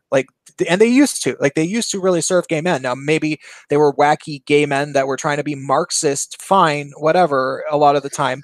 But now they're just like trying to be intersectional, and there's no emphasis anymore on just prioritizing men. It's like, no, men need to check their privilege. Women can be fairies too. Trans people are more oppressed than you. That means you have to listen to them. And you better not say anything about it or they will ban you. And it's so funny because they had, like, I've been, or somebody that I know, somebody that I know that I agree with about a lot of things, who might be a fan of my channel, has been banned from a lot of the groups, and I mean a lot. I mean, like 8, 9, 10 of them that they have, and it's always because this person posts. Generally, it'll just be like posts videos. Like I got banned from a group for posting Katz's video about Grinder has fallen. Really? Yeah. And they said it was transphobic, and it was like, well, did you actually watch the video? Because he very explicitly says that he has nothing against trans people, and they're like, okay, well, it's trans exclusionary, and it's like, well, I don't think that they're saying that trans people can't be there. I think that what he's complaining about is the fact that they are allowing trans people to jurisdict the behavior of the actual platform itself. Like, they're catering to the demands of trans activists. Nobody's saying that trans men aren't allowed on the platform, including the actual people who the CEO of Grindr was always saying that trans men were welcome, as far back as 2011. So but they couldn't have a discussion. They flipped out. They were just calling me all sorts of names, trying to cry bully me, just like calling me all sorts of, saying, oh, this Prince guy, I heard he's a meth addict. I heard that he just can't get laid. Maybe we should all chip in and buy him a prostitute so that he can get laid. Like, all these, just the stuff, that everything that they could come up with that they thought would hurt my feelings, which it didn't, because these are really pathetic people that I don't like anyway. But and then after they do that, and I try to like actually argue points, they ban me, right? And that's happened to numerous people in these forums. You try to have an actual conversation about and here's the thing: most of the guys who get banned from these forums, it's not so much because they actually directly challenged feminism.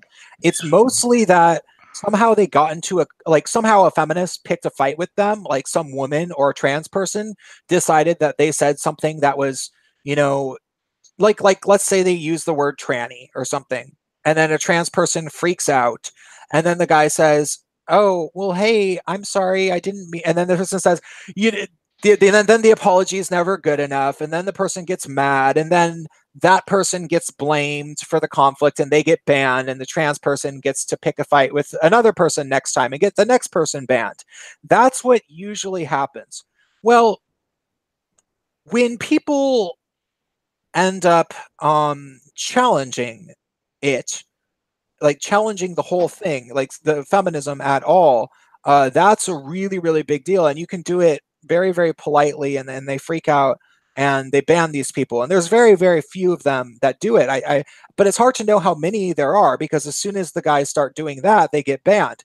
Well, there was this one called Radical Fairy Worldwide Free for All, and it was, I guess, designed to be like the most uncensored out of all of them.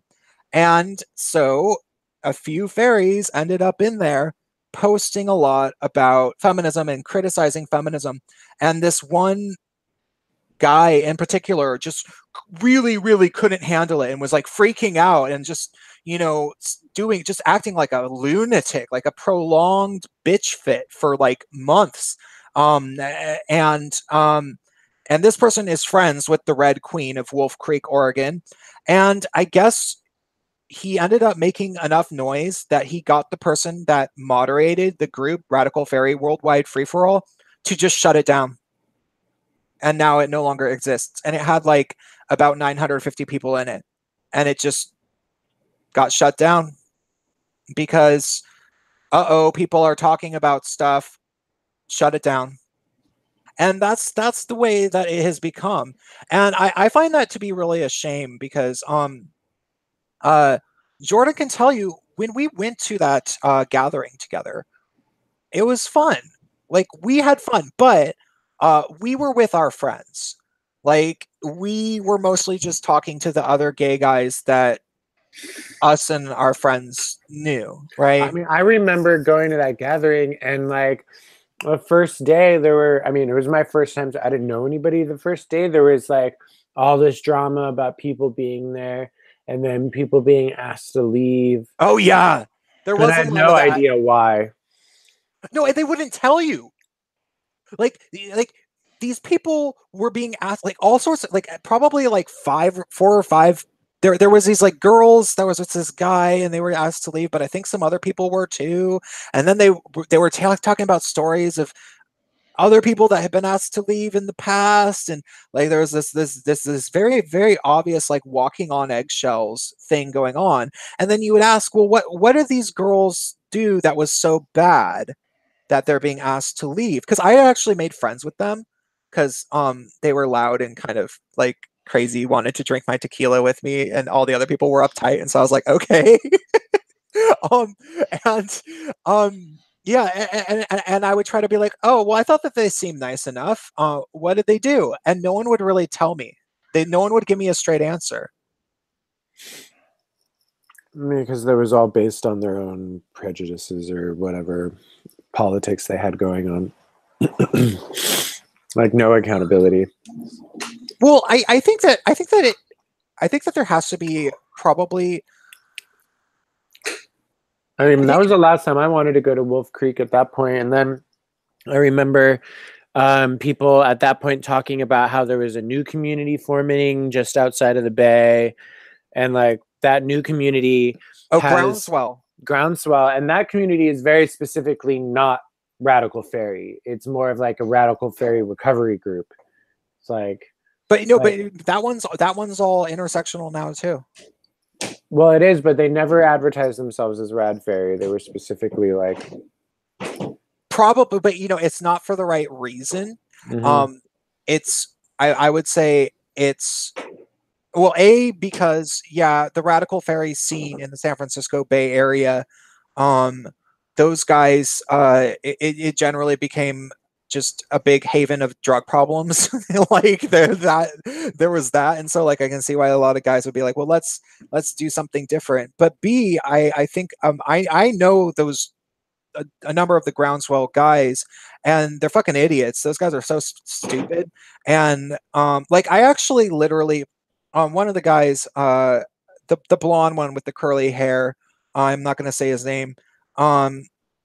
He posted, when I was still friends with him on Facebook, he posted something about like, we're inviting, we're opening space for a workshop for our retreat this weekend, the 3-day weekend. If you have a workshop you want to conduct, let us know. We're looking for diverse things. And so I posted on his wall, I was like, I want to do a workshop for queer Islamic women of color, could I do that?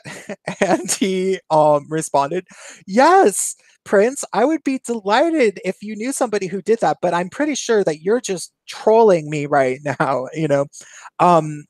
And so I imagine that there's partially like the drug recovery thing that they're like not wanting to associate with fairy culture, but I think even more than that, they think that fairy culture has a tradition of not being intersectional enough, and they want it to be even more radical and Marxist and feminist and Actually, stuff. now that I think about it, they were part of the people who did attack me for not being uh, uh, culturally legitimate in my musical practice. Oh yeah, those guys are dumb cunts. Because I did sign up to they had some weekend where I was like, oh, maybe I can come up and do my sound meditation. And but I got a lot of sassy attitude and stuff, and I realized like that the toning and the singing that I did was very reminiscent of Native American and other indigenous forms of toning and singing, because that's actually what I studied. It's like not just Native American, it's worldwide.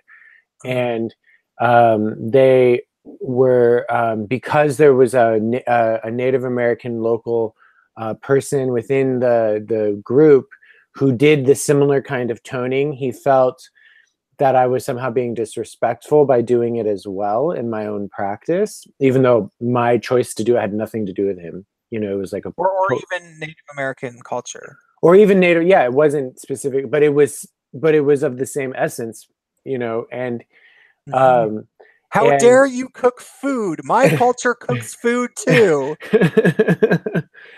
And I think it upset him because I was also very good at it, and I didn't have this like long story of like, oh, because my dad raised me as the, you know, the medicine kid of the group. But it's my story is more like, oh, this is like a personal lifelong passion and fascination of mine, you know. And I actually went to this expensive university, and I can like do legit things with this, and I understand it on this level that you like totally don't. And if I had the opportunity, I would totally put you out of business. Oh, this is I didn't get a chance to mention this on this stream. Jordan once asked me when after a long night of like it was my birthday party, and I might have been on more than one substance, and he stayed over at my house until the sun came up, and so like he was there for like 8 hours after the other people, like really long time. And we were just talking and talking, and we ended up, you know, like talking about this whole demonization of privilege and blah blah blah blah blah. And he said, okay, neither of us is going to have much luck trying to convince people that we aren't privileged. Like they're going to say that we're privileged, and we're going to have to say, I guess so. We're going to have to admit that, both of us. Then what? Like how do you move on from there? Like what do you say next? What do you say next, Prince? What's your response? And I was like, well, I have actually thought about that, and I don't really respond. Instead, I just try to be better and smarter than them in every way. I just try to make sure I'm totally better at absolutely everything, and I can beat them at absolutely everything. So they can call me privileged as much as they want, but I still won. Or something like that. That was my thing. I was directly kind of referencing a little bit of a joke with that statement, but that's something that's come up a lot in conversation. This notion where like if people are resenting you for all of your privileges, and they think that your life is just perfect and that you have it made and blah blah blah blah blah, and they're never going to cut you any slack. Well, then you fucking learn to not need any slack, and you better yourself, and that is kind of a privilege. It's like a weird fucking underhanded backhanded privilege that you end up getting. I remember when before I came to San Francisco and went to grad school, and I was kind of not sure what to do with myself, and I had a lot of internalized shame and guilt around, you know, privilege and shit at that time. But I wasn't in an environment to talk about it. So that's what I mean, internalized. I wasn't even fully aware of it. And I was hanging out with my friend, and one of those nights, like you were just saying, where we stay, long night, lots of things going on, lots of things coming into our bodies, and and at one point, like we start talking about privilege, and my friend at that time was studying at Columbia University, but Oh God. but she was like a white passing Latina girl that came from like lower middle class family. So it was like, Was she an SJW herself? but she wasn't. She's appropriating my culture. She was like, anyways, but we talked about it because she was like, yeah, well, it's privileged that I get to do this, even though I'm a Latina girl, because I'm white passing, I'm in Columbia, and my dad's a realtor, blah, blah, blah. But she's like, but fuck that, because like, I want to, we were talking about like, well, like, yeah, it's a privilege, but like, get over the guilt or whatever that was trying to say, that says that that I shouldn't go to school, that I shouldn't take advantage of these things, like that I shouldn't go and better myself and educate myself, and that I shouldn't try and figure out, all the, and it was that big aha moment for me. I was like, wait, my shame and guilt thinking like, oh no, I have to work harder, but not smarter, was actually internalizing the attitude of the oppressed, and like, and I was like, wait a minute, that's like the whole trick here is like you only become a victim if you believe you're a victim, and I was like, wait a minute, I'm not a victim of privilege. I have the opportunity to educate myself. I have the opportunity to go see things other people can't see, and that actually makes me smarter and more aware and have more perspective on things. So yeah, fuck yeah, I'm gonna do it. Yeah, okay, wait. I want you to clarify. I think that was a profound statement. The people were trying to convince you that working smarter wasn't good enough because instead you should be working harder, and that would somehow make you a better person. Mm-hmm. Elaborate on that. Well, like, oh, you don't have to work a food service job. You don't have to work these shitty jobs or something. And I remember feeling almost guilty. And so there was a portion of my life where I did work in food service, and I worked as a barista, and I worked minimum wage. And because of the guilt, I was like, well, I want to be able to say like, okay, I've done it, but, and then of course, if you actually said that to someone, then they'd be like, oh, well, you doing that was actually even more of an expression of your privilege because you were not respecting people or some bullshit like that, where I was literally just trying to be like, well, all right, if it's such a different way of being, like, let me get firsthand experience. No, and that's where all the white guys that we knew in San Francisco, it becomes pretty clear that a lot of them probably just learned to lie and come up with some weird sob story about how they grew up in a trailer park. And like, it's like, because they learned that you couldn't win, and so you had to come up with some weird lie, because a huge percentage of the, like, you and I never tried to say that we came from a poor background, like we were like, no, I mean, our parents like had some money. Like, I wouldn't say that we're like the richest people in the world, but like, I'm not gonna sit here like trying to like invent some like alternate reality where I'm not where I'm like lower class, because that's not true. I am not a dishonest person. But like, we would hang out with these guys that had like really nice apartments and always had money to go out drinking, and like they were buying cocaine like multiple times a week and living in San Francisco, and they're trying to act like they're like from a trailer park all the time. And it's like, no, you didn't. You're all fucking lying. Like, or like 95% of you are lying. You just have to be lying. I would have way too much fun around these people because I actually grew up in one, so there's going to be things that I know that they are not going to know. Yeah, no, they wouldn't even let you in their house. Yeah, they would. Oh God, they wouldn't even let me in their house, and I lived in San Francisco. God, I'm just East Bay suburb trash to them. Why, they wouldn't even talk to me, let alone someone from actual trailer park. I live in Mordor, so Farrell, if I was with you on a sidewalk out in front of one of these like San Francisco bars at 2:30 a.m. and there's a group of 8 guys chit-chatting and just like smoking cigarettes, and like they're all coked up and they're thinking like, oh my God, this is something, like laughing like, so where do we go? Who lives close to here? Where do we go? And you were with us. people would be like giving me looks and like kind of looking over at you and giving me looks, and I would have to like pull one of them aside and be like, "Oh, I swear to God, my friend isn't straight. He's actually cool." And they'd be like, "Oh, okay, we're going over to my house. I just didn't want to." Like, seriously, like that would be what it would be with these people. Seriously? Yeah, they're cunts. Yep. They're rich gay cunts. And they're not like rich gay. They're Well, the wait, kids. you're saying they would reject me just because I seem to kind of half-ass look straightish? Yeah. Yeah. And Yeah, sound I want to straight. look in their porn history and see how that looks. Very No, straight. they're not rich gay guys. They're the kids of rich people. They're the gay kids of rich people. Mhm. Oh God. Yeah, and they're vapid, and they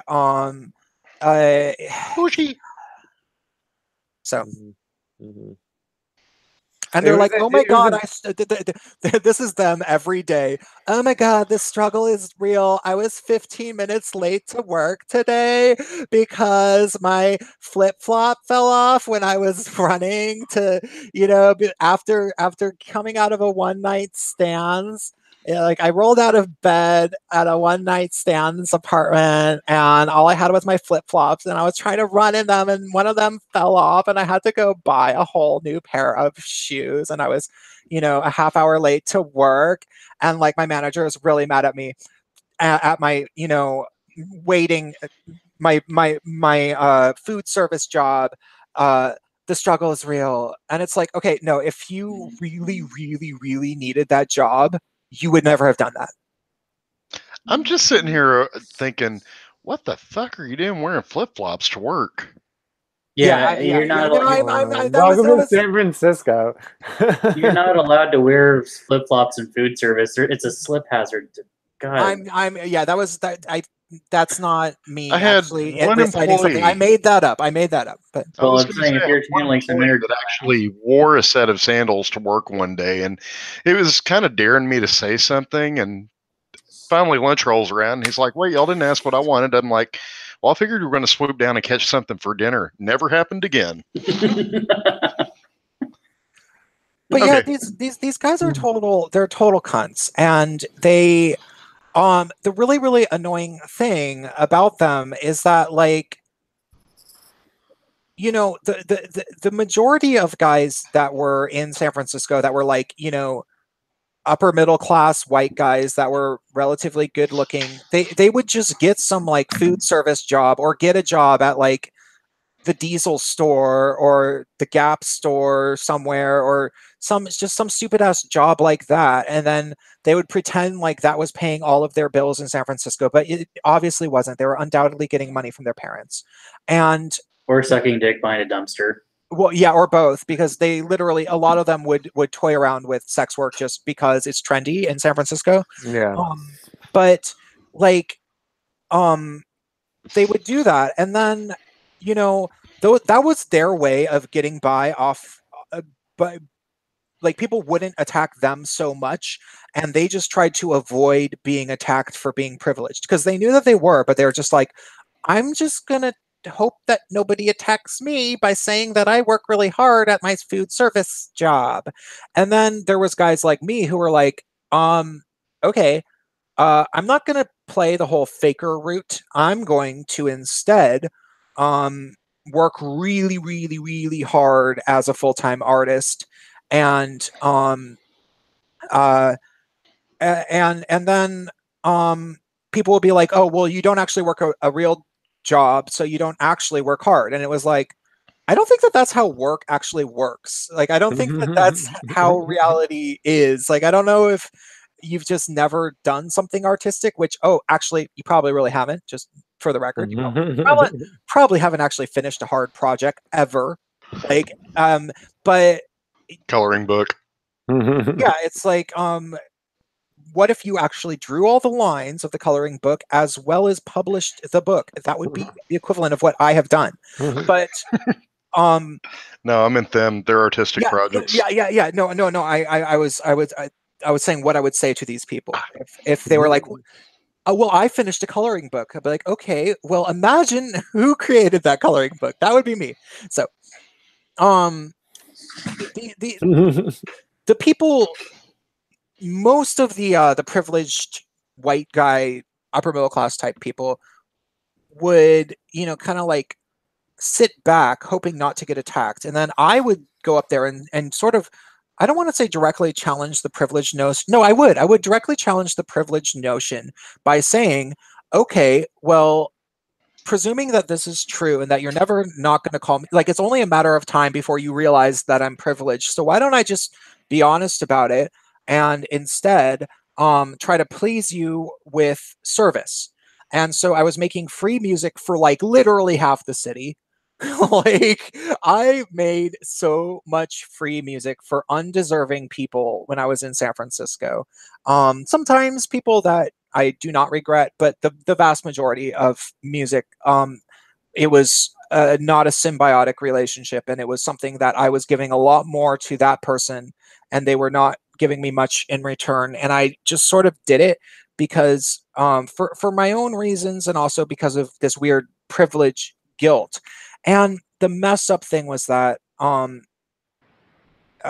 it was kind of this mentality that Jordan was talking about, where like people were saying that no matter how smart I worked, I always had to work harder to prove myself to them. So then I forced myself to work harder and forced myself to not just make my own music, which was maybe the smart thing to do, but to work hard by making other people's music. And then that turned out to not be good enough. So yeah, it's interesting that he went through that same experience. Yeah, I got so fed up with it. I mean, you were talking about how I don't have much connection to gay culture anymore. I mean, I got out, I like got so fed up with it.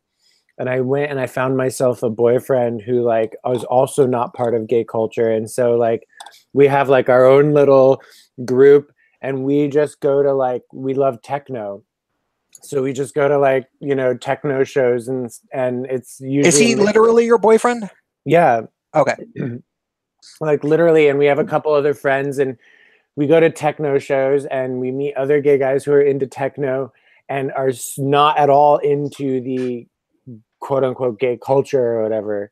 And we're just like hiding out at like techno and trance and house music shows. Like, that actually sounds like a pretty good life. It's definitely way more fun. Like really good dancing. I think that there's okay, one of the funny things that we were going through on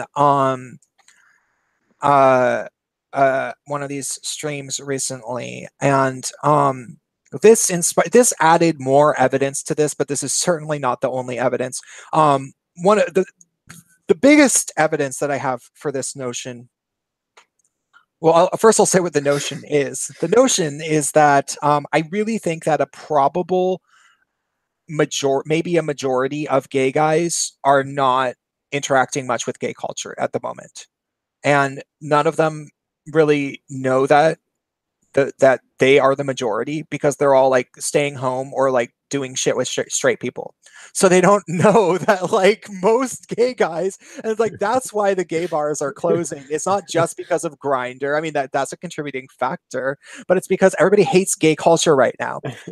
And like if gay guys all were able to get together and like talk about like what are the reasons, they would all probably agree that it's this list of like a few reasons, like it's like people relentlessly badgering white gay men about the fact that they don't like to date Black and Asian guys, relentlessly calling the gay community misogynist, relentlessly talking all day, every day about Trump when people would prefer to talk about some other things. The fact that there's not a whole lot of like interesting music and stuff at like gay venues. Like there would be a list of, like 10 things that like all of us would agree upon, but we're too busy, like me, I'm playing video games and going on YouTube, and you're going to like straight-ish music events that you don't really get a chance to like talk to the other gay guys that are like doing these things, because we don't realize. But I do, because I have my channel. I have about almost 13,000 subscribers, and a lot of guys leave me comments, and they're like, "Yeah, I feel this way. Oh my god, yeah." And the other thing that really I found that this was very likely to be evidence We were going through this London LGBT activist organization, Stonewall, which is like the mega corporation feminist. It's like a feminist thing. It's an intersectional feminist organization that has taken over it's like the big It's the Human Rights Campaign of England, basically. yeah, that's a good way to describe it. And it's all intersectional. And it we went through this like study that they had cited, or maybe they conducted the study, and they interviewed all these people about their experiences in the LGBT community. And one of the things that they said, like, this is so funny because this was a statistic that they were just too dumb to actually, they should have left this out, because including this disproved a bunch of their statements, because they were the whole time their whole study was designed to guilt white people and men into thinking that the gay scene is too white and male, right? Because that's been the line that they've been repeating for certainly the last 6 years a lot. Like, the gay scene sucks, it's white and male. The gay scene sucks, it's white and male. But they even included all these like little numbers, and according to their survey, racial minorities are about twice as likely to go out to LGBT events or venues than white people. So there's actually a underrepresentation of white people at these bars anyway, by a considerable amount. Like, if racial minorities are twice as likely to show up to these venues, that means that like white gay men are not really showing up. And so it's like, if you think about that, and that was even within the Stonewall, like the super skewed Stonewall study, that I'm sure they were trying to doctor their statistics in terms of like who the sample base was in whatever way that they possibly could. It really, really begs the question, how many white gay guys just aren't at all interacting with the gay male community at all? And it's probably a lot. Hello? Yeah, definitely.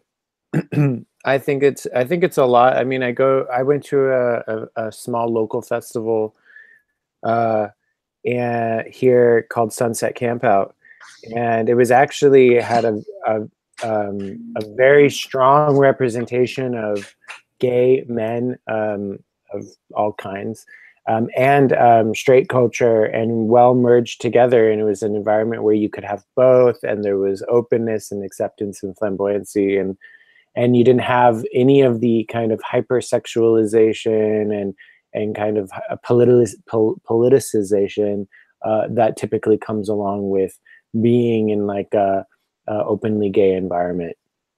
And it was so refreshing. Do you ever go out to gay bars? When was the last time I went to a gay bar? Man, I can't tell you the last time I went to a gay bar, but I did hear that the Stud in San Francisco has a couple good house music nights I might check out. Aren't they like on the way out though? They got saved. Actually, they got saved, and what I heard Did they get saved for a second time? Yeah, someone actually from the Sunset crew, Sunset Sound System being like a legendary San Francisco sound crew. I guess someone from that crew invested into the Stud, and so that's why they're bringing in more like actual DJs that are known for their musical abilities. Oh, okay. Yeah, that could actually be a sustainable. Okay, so yeah, Michael sold it. Michael, who was a really, really cool guy. Wait, didn't I introduce you to him? Probably. Do you remember the original? I'm better with faces than names. Okay, well, he was the owner like when I was living there, and I was like friends with him. Like, if I was ever there and he was there, and he would allow people to stay over, and he would give people a few shots until 4:30 a.m. or whatever. Like, it was not like, I ask you that because if I was with a cute boy he very commonly would be like, "Hey, Prince, why don't you and your friend stay? I'll give you guys some shots." And that happened like more than once, you know. So he was a really cool guy. But then the the actual owner of the property ended up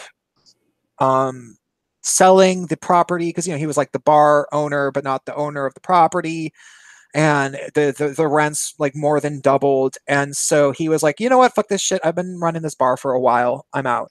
And then they had the like initial Save Our Stud people, and it was a bunch of women who were largely feminists. Like there's that one evil stupid burlesque crazy feminist woman, Dottie Lux or whatever. Do you know who that is? I don't. Oh, she's a dumb cunt.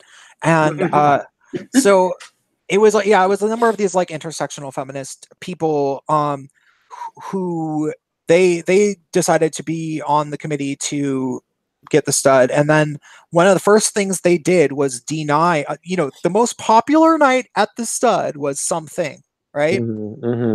And they said, no, we don't like you. And they denied them the opportunity to keep doing something at the stud. And then didn't take long for them to say that they had ran it into the ground. Like it probably was less than a year. And so now I guess that the Sunset people are investing in it, and they know how to do nightlife. So yeah, they're actually, and I mean, and they're mostly straight though, right? Well, they are. I think I mean, they are, but they're not, because they just, like I said, the festival was very, very well represented, and there was no hiding. I mean, it was very out in the open. Yeah, now that I think about it, anything that's house music and San Francisco is quite mixed. Yeah, super, super. Especially, yeah, I've been to a few of their parties, and it's like that. And now, because they're involved at the stud, they're having all these house nights that are drawing in the more like discreet, not gay, feminine, but I like to hang out with gay guys crowd, because they're coming for the music. Which I personally, when I lived in Spain, when I came out in college, and then I lived in Spain, did a year abroad, and I experienced gay culture there. And what I loved about partying out there was that it was all about the music. The clubs we went to were all about like alternative electronic dance music and shit, and not mainstream. And it was very gay, because gay people tended to like really cool music, but it was not 100% gay. And it made it a fun, and it wasn't 100% male gay. You actually had male gay and female lesbian and straight people all hanging out together. What years were these? This was like 2008. Oh yeah, no, those were great years for in like queer like when I think of queer culture and like what queer culture is supposed to be, that's like 2008, 2009, 2010. Those were the fucking years. Like it was non-politicized. It was like the Bush years. There was so much just moronic straight peopleness during the Bush years, like straight people just being completely annoying and stupid. And like if you didn't like annoying, stupid straight people, then you would go to a queer place. And the queer places would be a lot of lesbians, a lot of gay guys, and maybe put on some like actual gay porn on a screen, because like tacky, awful straight guys wouldn't. They walk in and they see two dudes fucking, they'll walk out. They just nope. That's a deal breaker. They will not go into that bar. And so the lesbians would be like, sweet, no straight dudes trying to hit on us. Let's hang out here with the fucking gay guys fucking. And the gay guys are like, cool, hipster lesbians, we're fine with that. And then they would all do cocaine with each other. And some straight people would hang out there, because the straight people that wanted to hang out there also hated the crappy straight people. And that's what queer reality was like. And then it became this like feminist thing, and everybody politicized it, and it was just wasn't the same. But it just started out as like a way to retreat from annoying straight people last decade. Yeah. And I felt like, I don't know, for me it was like as soon as I came back from that experience, and then when I came to San Francisco, I mean, New York was different, but then when I came to San Francisco, I was like, I was so disappointed at going to gay play parties and things like that, but the music would be awful, you know, and it made it really hard for me. I'd want to go to these play parties, like the Comfort and Joy play parties, but then they would like not have proper DJ lineup, and I felt like I was like, why am I spending all this money if I, you know, like... Yeah. Yeah, well, they don't really pay they don't really pay anybody, because and the reason why with Comfort and Joy, God love them, but they are a Burning Man camp, and if they started paying the DJs, they might have to pay everybody who contributed to those parties, and then they would never get them off the ground, because a lot of people contribute to those parties in a lot of ways. So yeah, it's just, but they're not the only one. The only people I can think of are like Honey Sound System that are they known. still throw parties? They still do it. They're not, you know, more like on holidays and such, but the only ones who are like both gay and focused on, you know, real quality music, and they tour all around the world and such.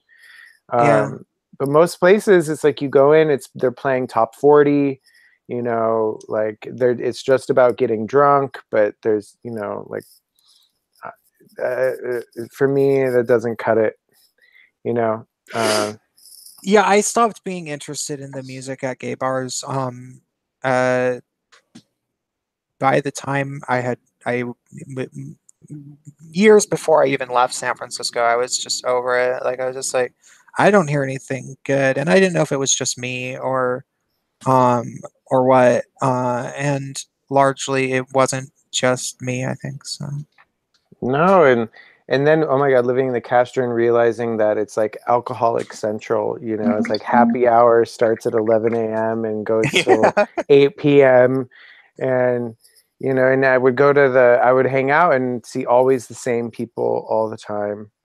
And I realized, and one time I was walking through the Castro when I was, you know, like in a really heightened state, and I got really sad when I realized how many people it showed signs of like heavy meth use, and yeah, you know, both like homeless people and people in nice clothes walking around looking with the same faces, you know.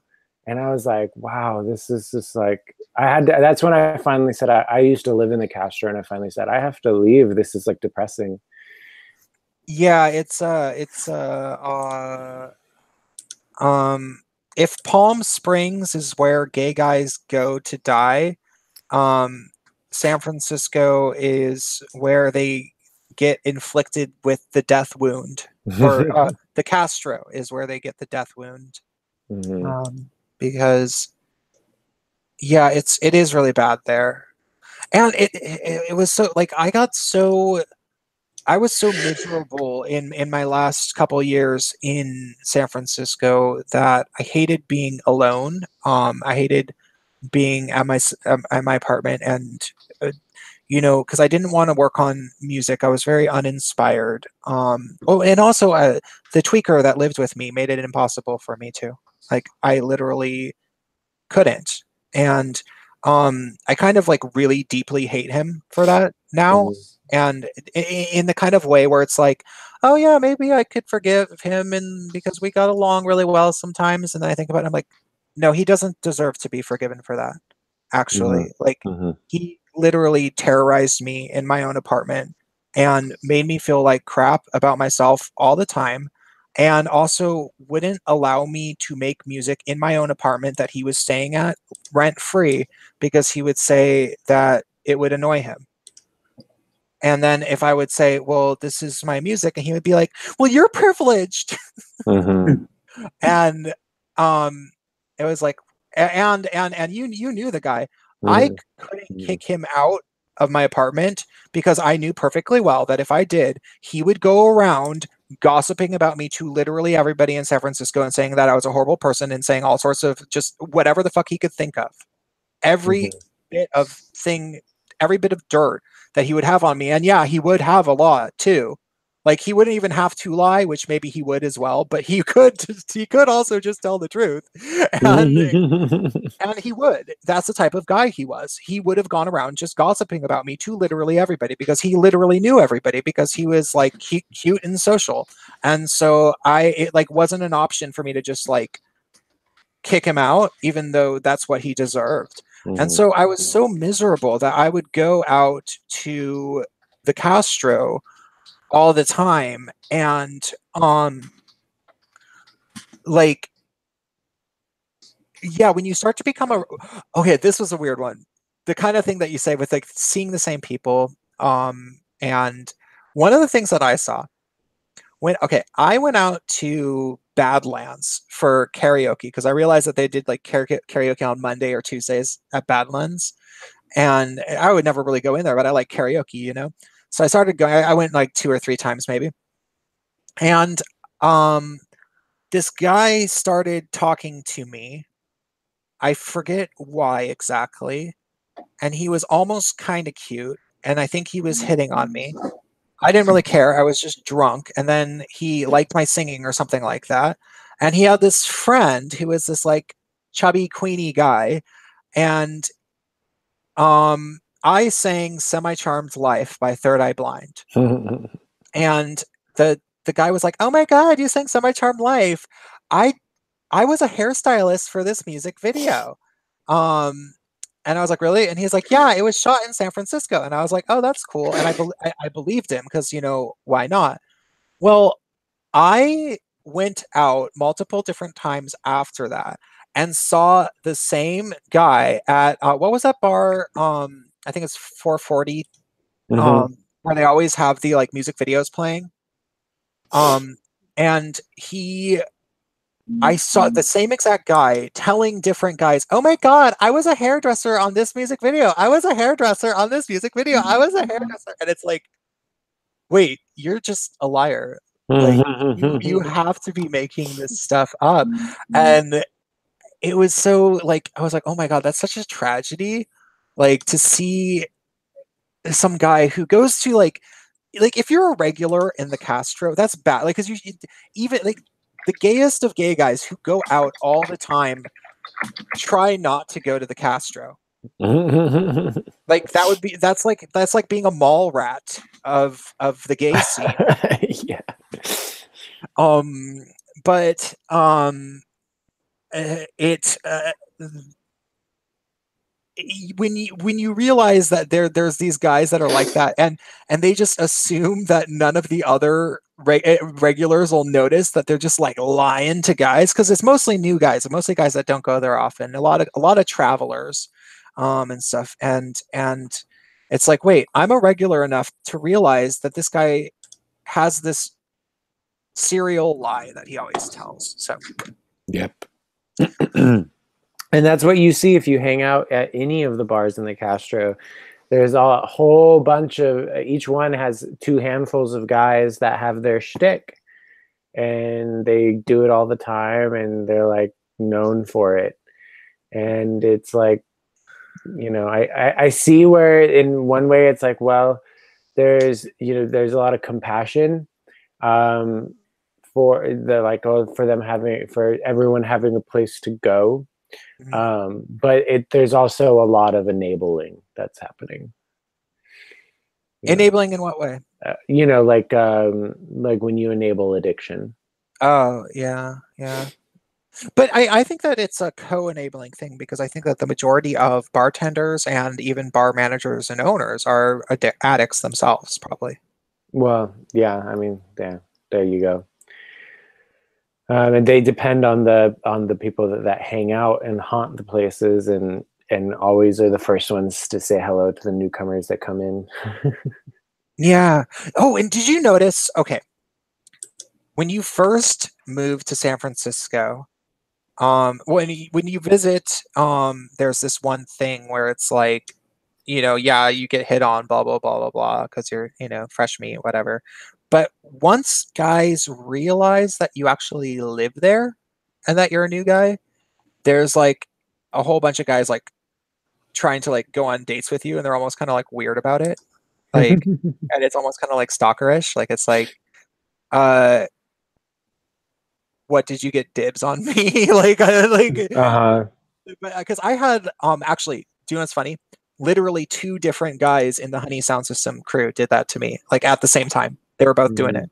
They're both trying to like put me on guest lists and shit. And the funny thing is, I was so naive that like I didn't understand that they were trying to like date me or whatever. Like I just kind of, because I had spent so much time in New York and also in Seattle, I was very popular, and you know, straight people would put me on guest lists all the time. I just didn't think that that's what it was.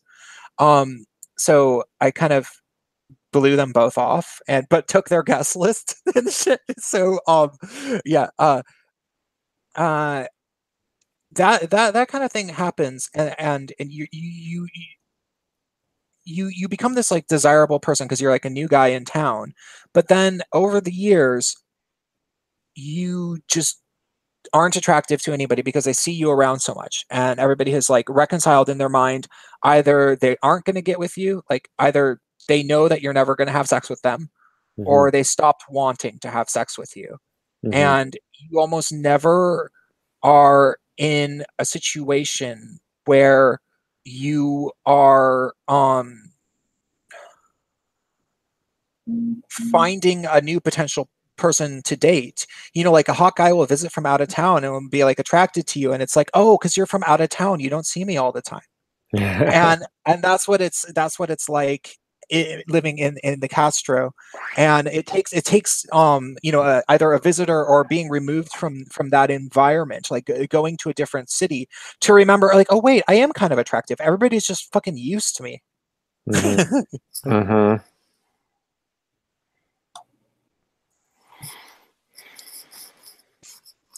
So we usually go till about 11, but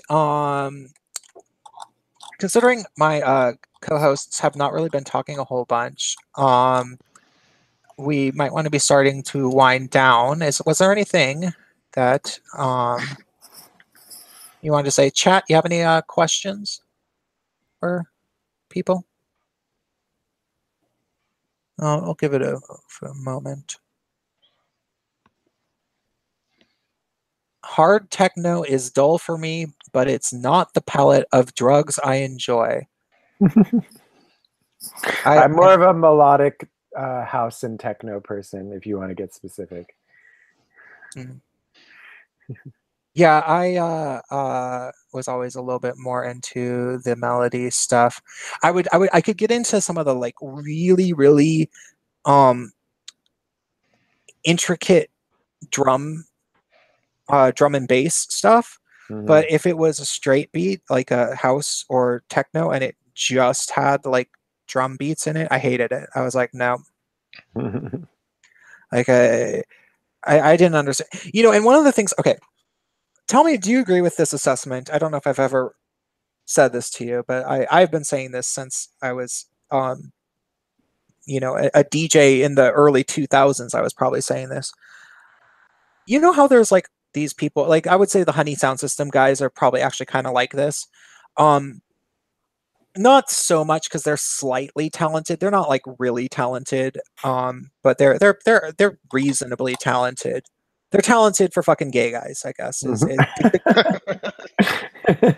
Nice.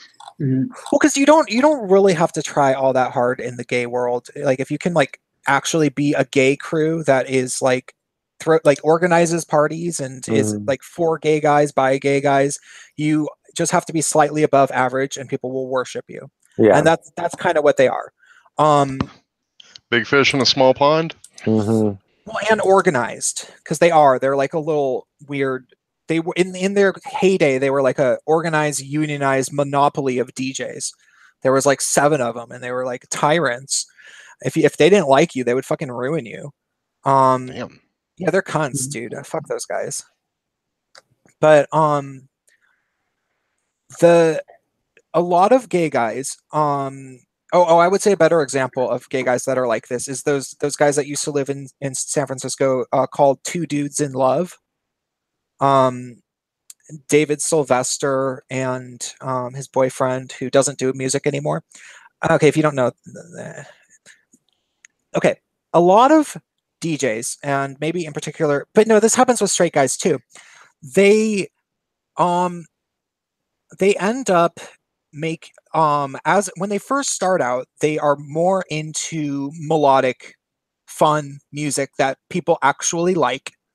And then as the years go by, they get more and more minimal, and the audiences like it less and less.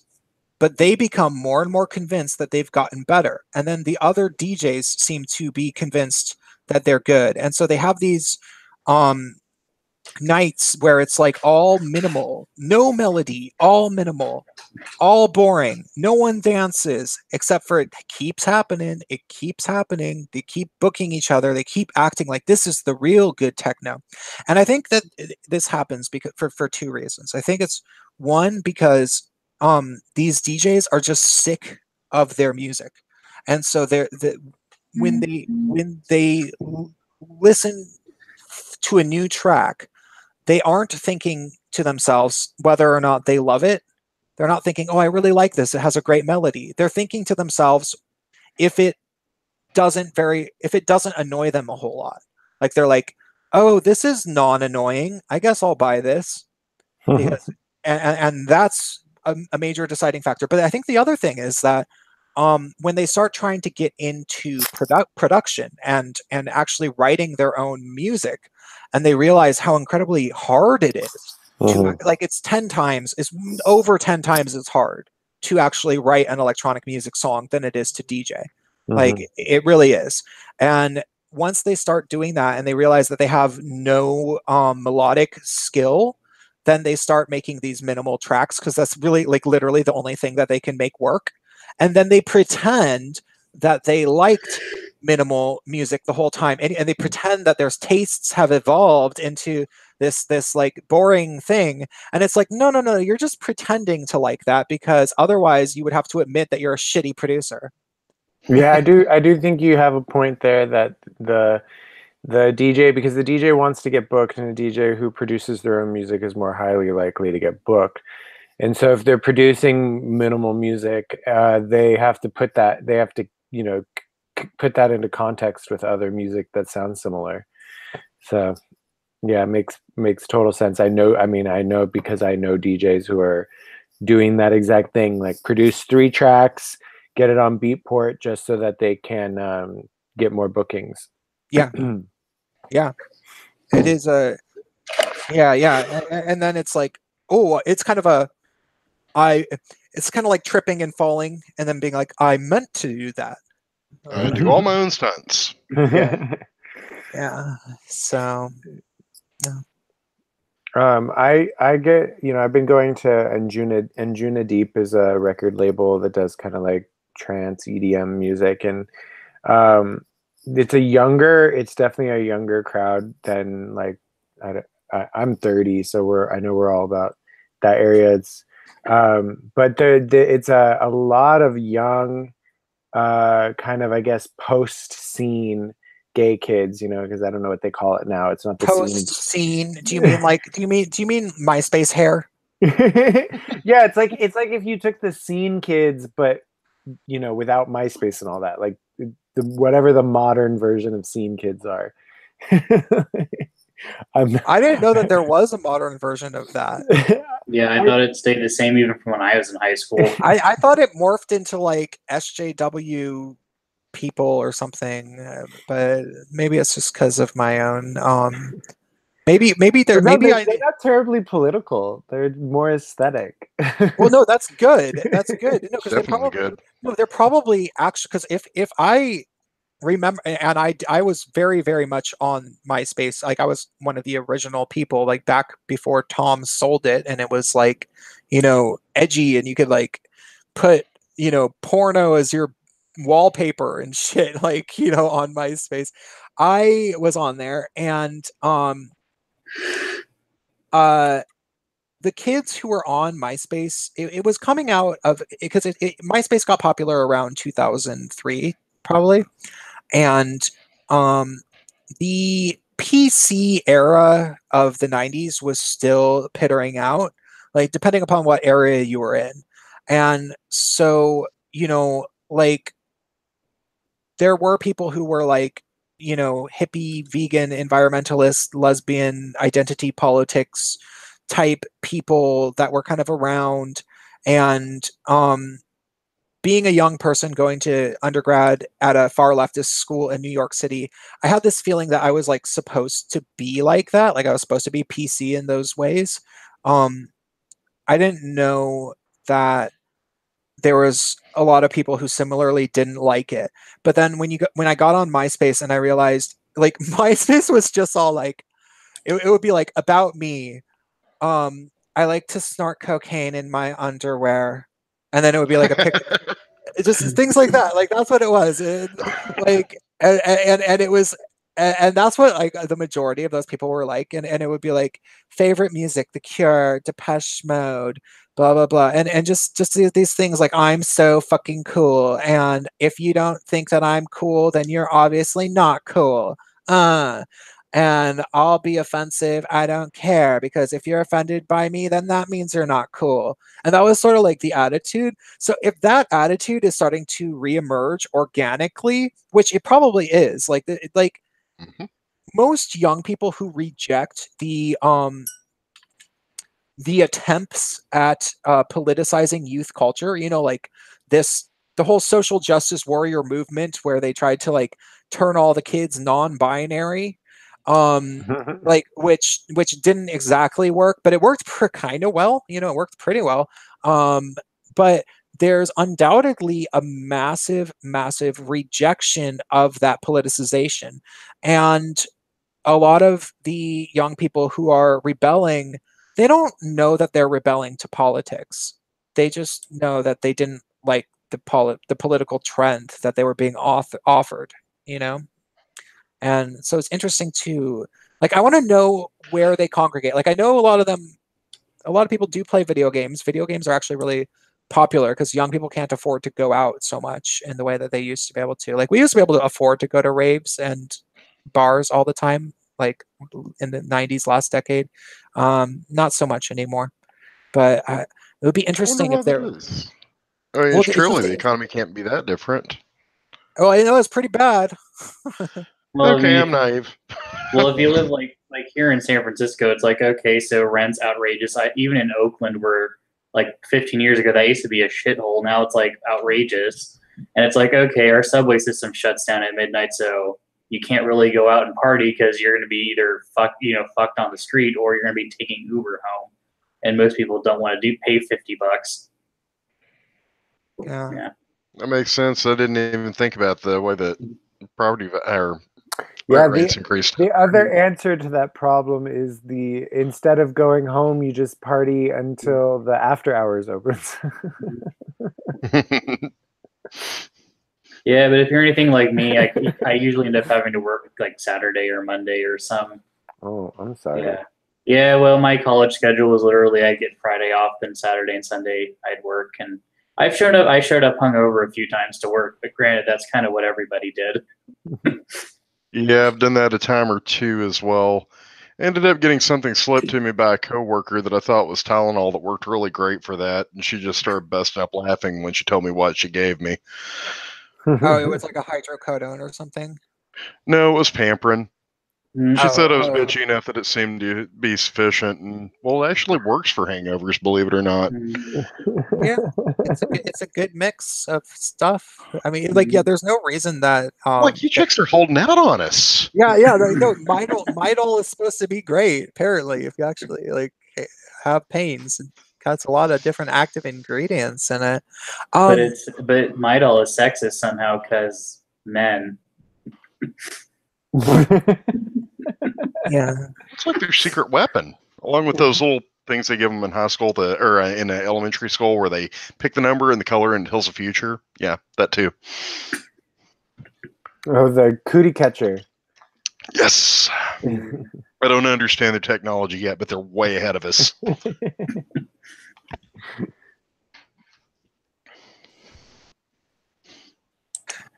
Yeah, it's so funny when the way that you guys describe, like, oh yeah, well, I could maybe do that, except for I'd actually have to show up to work, and it's not a good idea.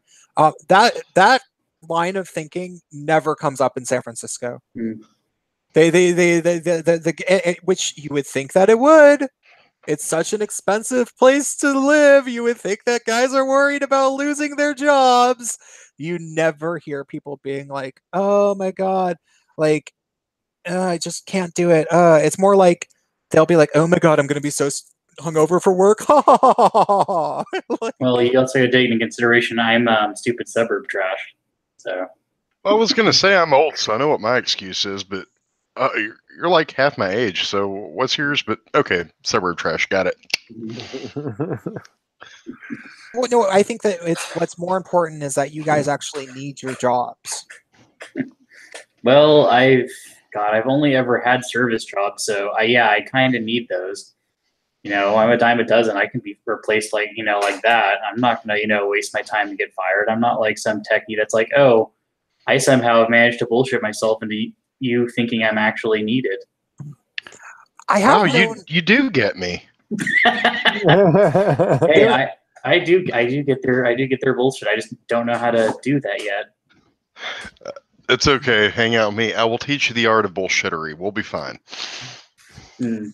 So I knew this guy in San Francisco, and he was this, some gay guy who I imagine he probably came from relative money, and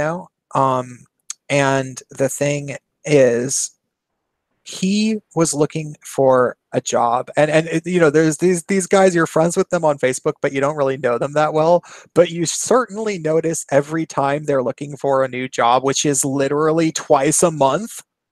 Like, it's like he's like, oh, last night, blah, blah, blah, I'm looking for a new job, I'm looking for a new job, I'm looking for a new job, and that goes on for the entire like 2 or 3 years that you know them, and it's like, what the actual fuck?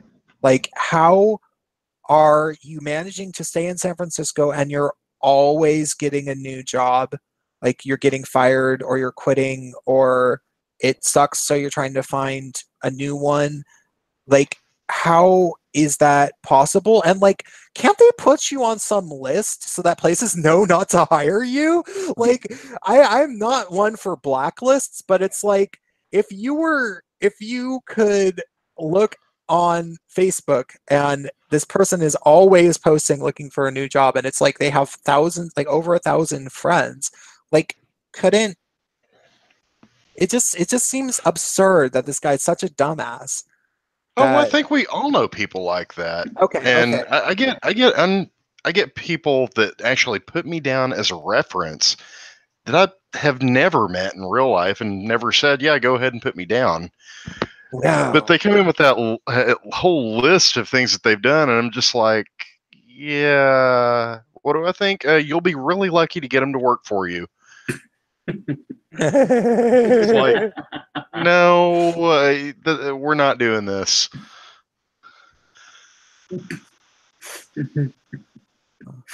Could I put you down as a reference? Sure, say my name. Yeah, I actually worked with someone who, if he got a reference from the job he got fired from twice, don't ask me how he got hired back the first time he got fired. But yeah, he would take sleeping on the job to a whole new level.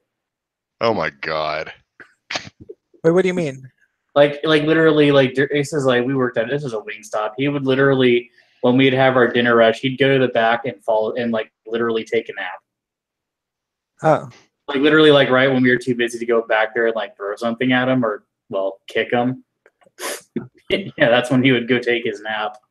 I used to do that at the movie theater that I worked at, and I would take a nap on the because there was couches, and it only had 2 screens anyway, and usually people were only going and seeing the one of the screens. You know, like the second screen was something that had been out for a while.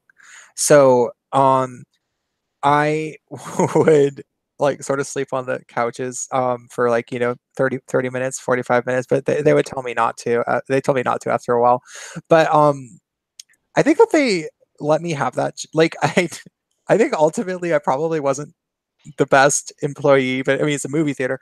But I was young and cute and enthusiastic, and it was in the gay neighborhood in Seattle. I really liked my job, and I would talk to the all the customers. Like I was very big at talking to like the gay guys and the little old ladies and stuff that would come in, and I literally sold the most popcorn and candy and soda every month. They would tally up who sold the most stuff, and it was always literally me for 2 years. So they were never gonna like fire me or anything, because that's how they make all their fucking money, is selling those things. So I was their guy. I was the money maker. So yeah. Yeah, but my guy was our supervisor, and he liked sleeping on the job, and he never understood that if he was sleeping, I could throw 15 pounds of frozen chicken at him. That's great. No, I think the worst I had wasn't one that was sleeping, but this is one that was drinking at the job and actually thought we were dumb enough not to tell. Yeah, that didn't go over well. I'd imagine. I used to, when I was at the CD store, I was going out a lot at that period of my life, and I would I would always get drunk immediately after work, because I would always go out to bars and was doing some other stuff too. And I would this was when Sparks still had caffeine and alcohol in it or whatever, and I don't think it does anymore. I would go and I would get one of the black Sparks that was like more alcoholic, and for the last hour or so I would just slam one, and it would make that last hour of work so much better. I'd be like, I'm going for a smoke break, and I'd run to the 7-Eleven and be like, woo, Sparks, yeah, woo. I don't know if I ever told anyone that I was doing that, but I actually sold the most crap at the CD store as well. I was always the top seller at that position. But I was more like, that one made sense because I was actually like really knowledgeable about indie music and stuff. So if somebody was like interested in one band, I could be like, oh, here's like 6 other bands that maybe you should get, and I could usually get them to buy like another CD. So there's a reason why that was.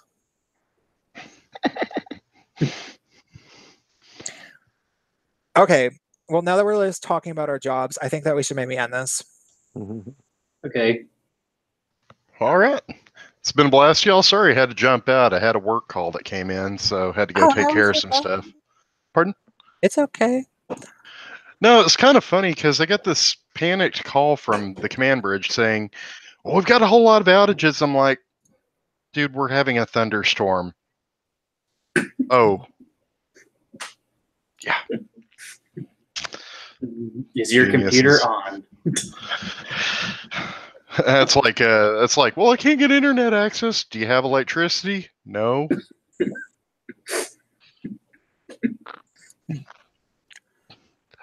Okay, but anyway, go ahead.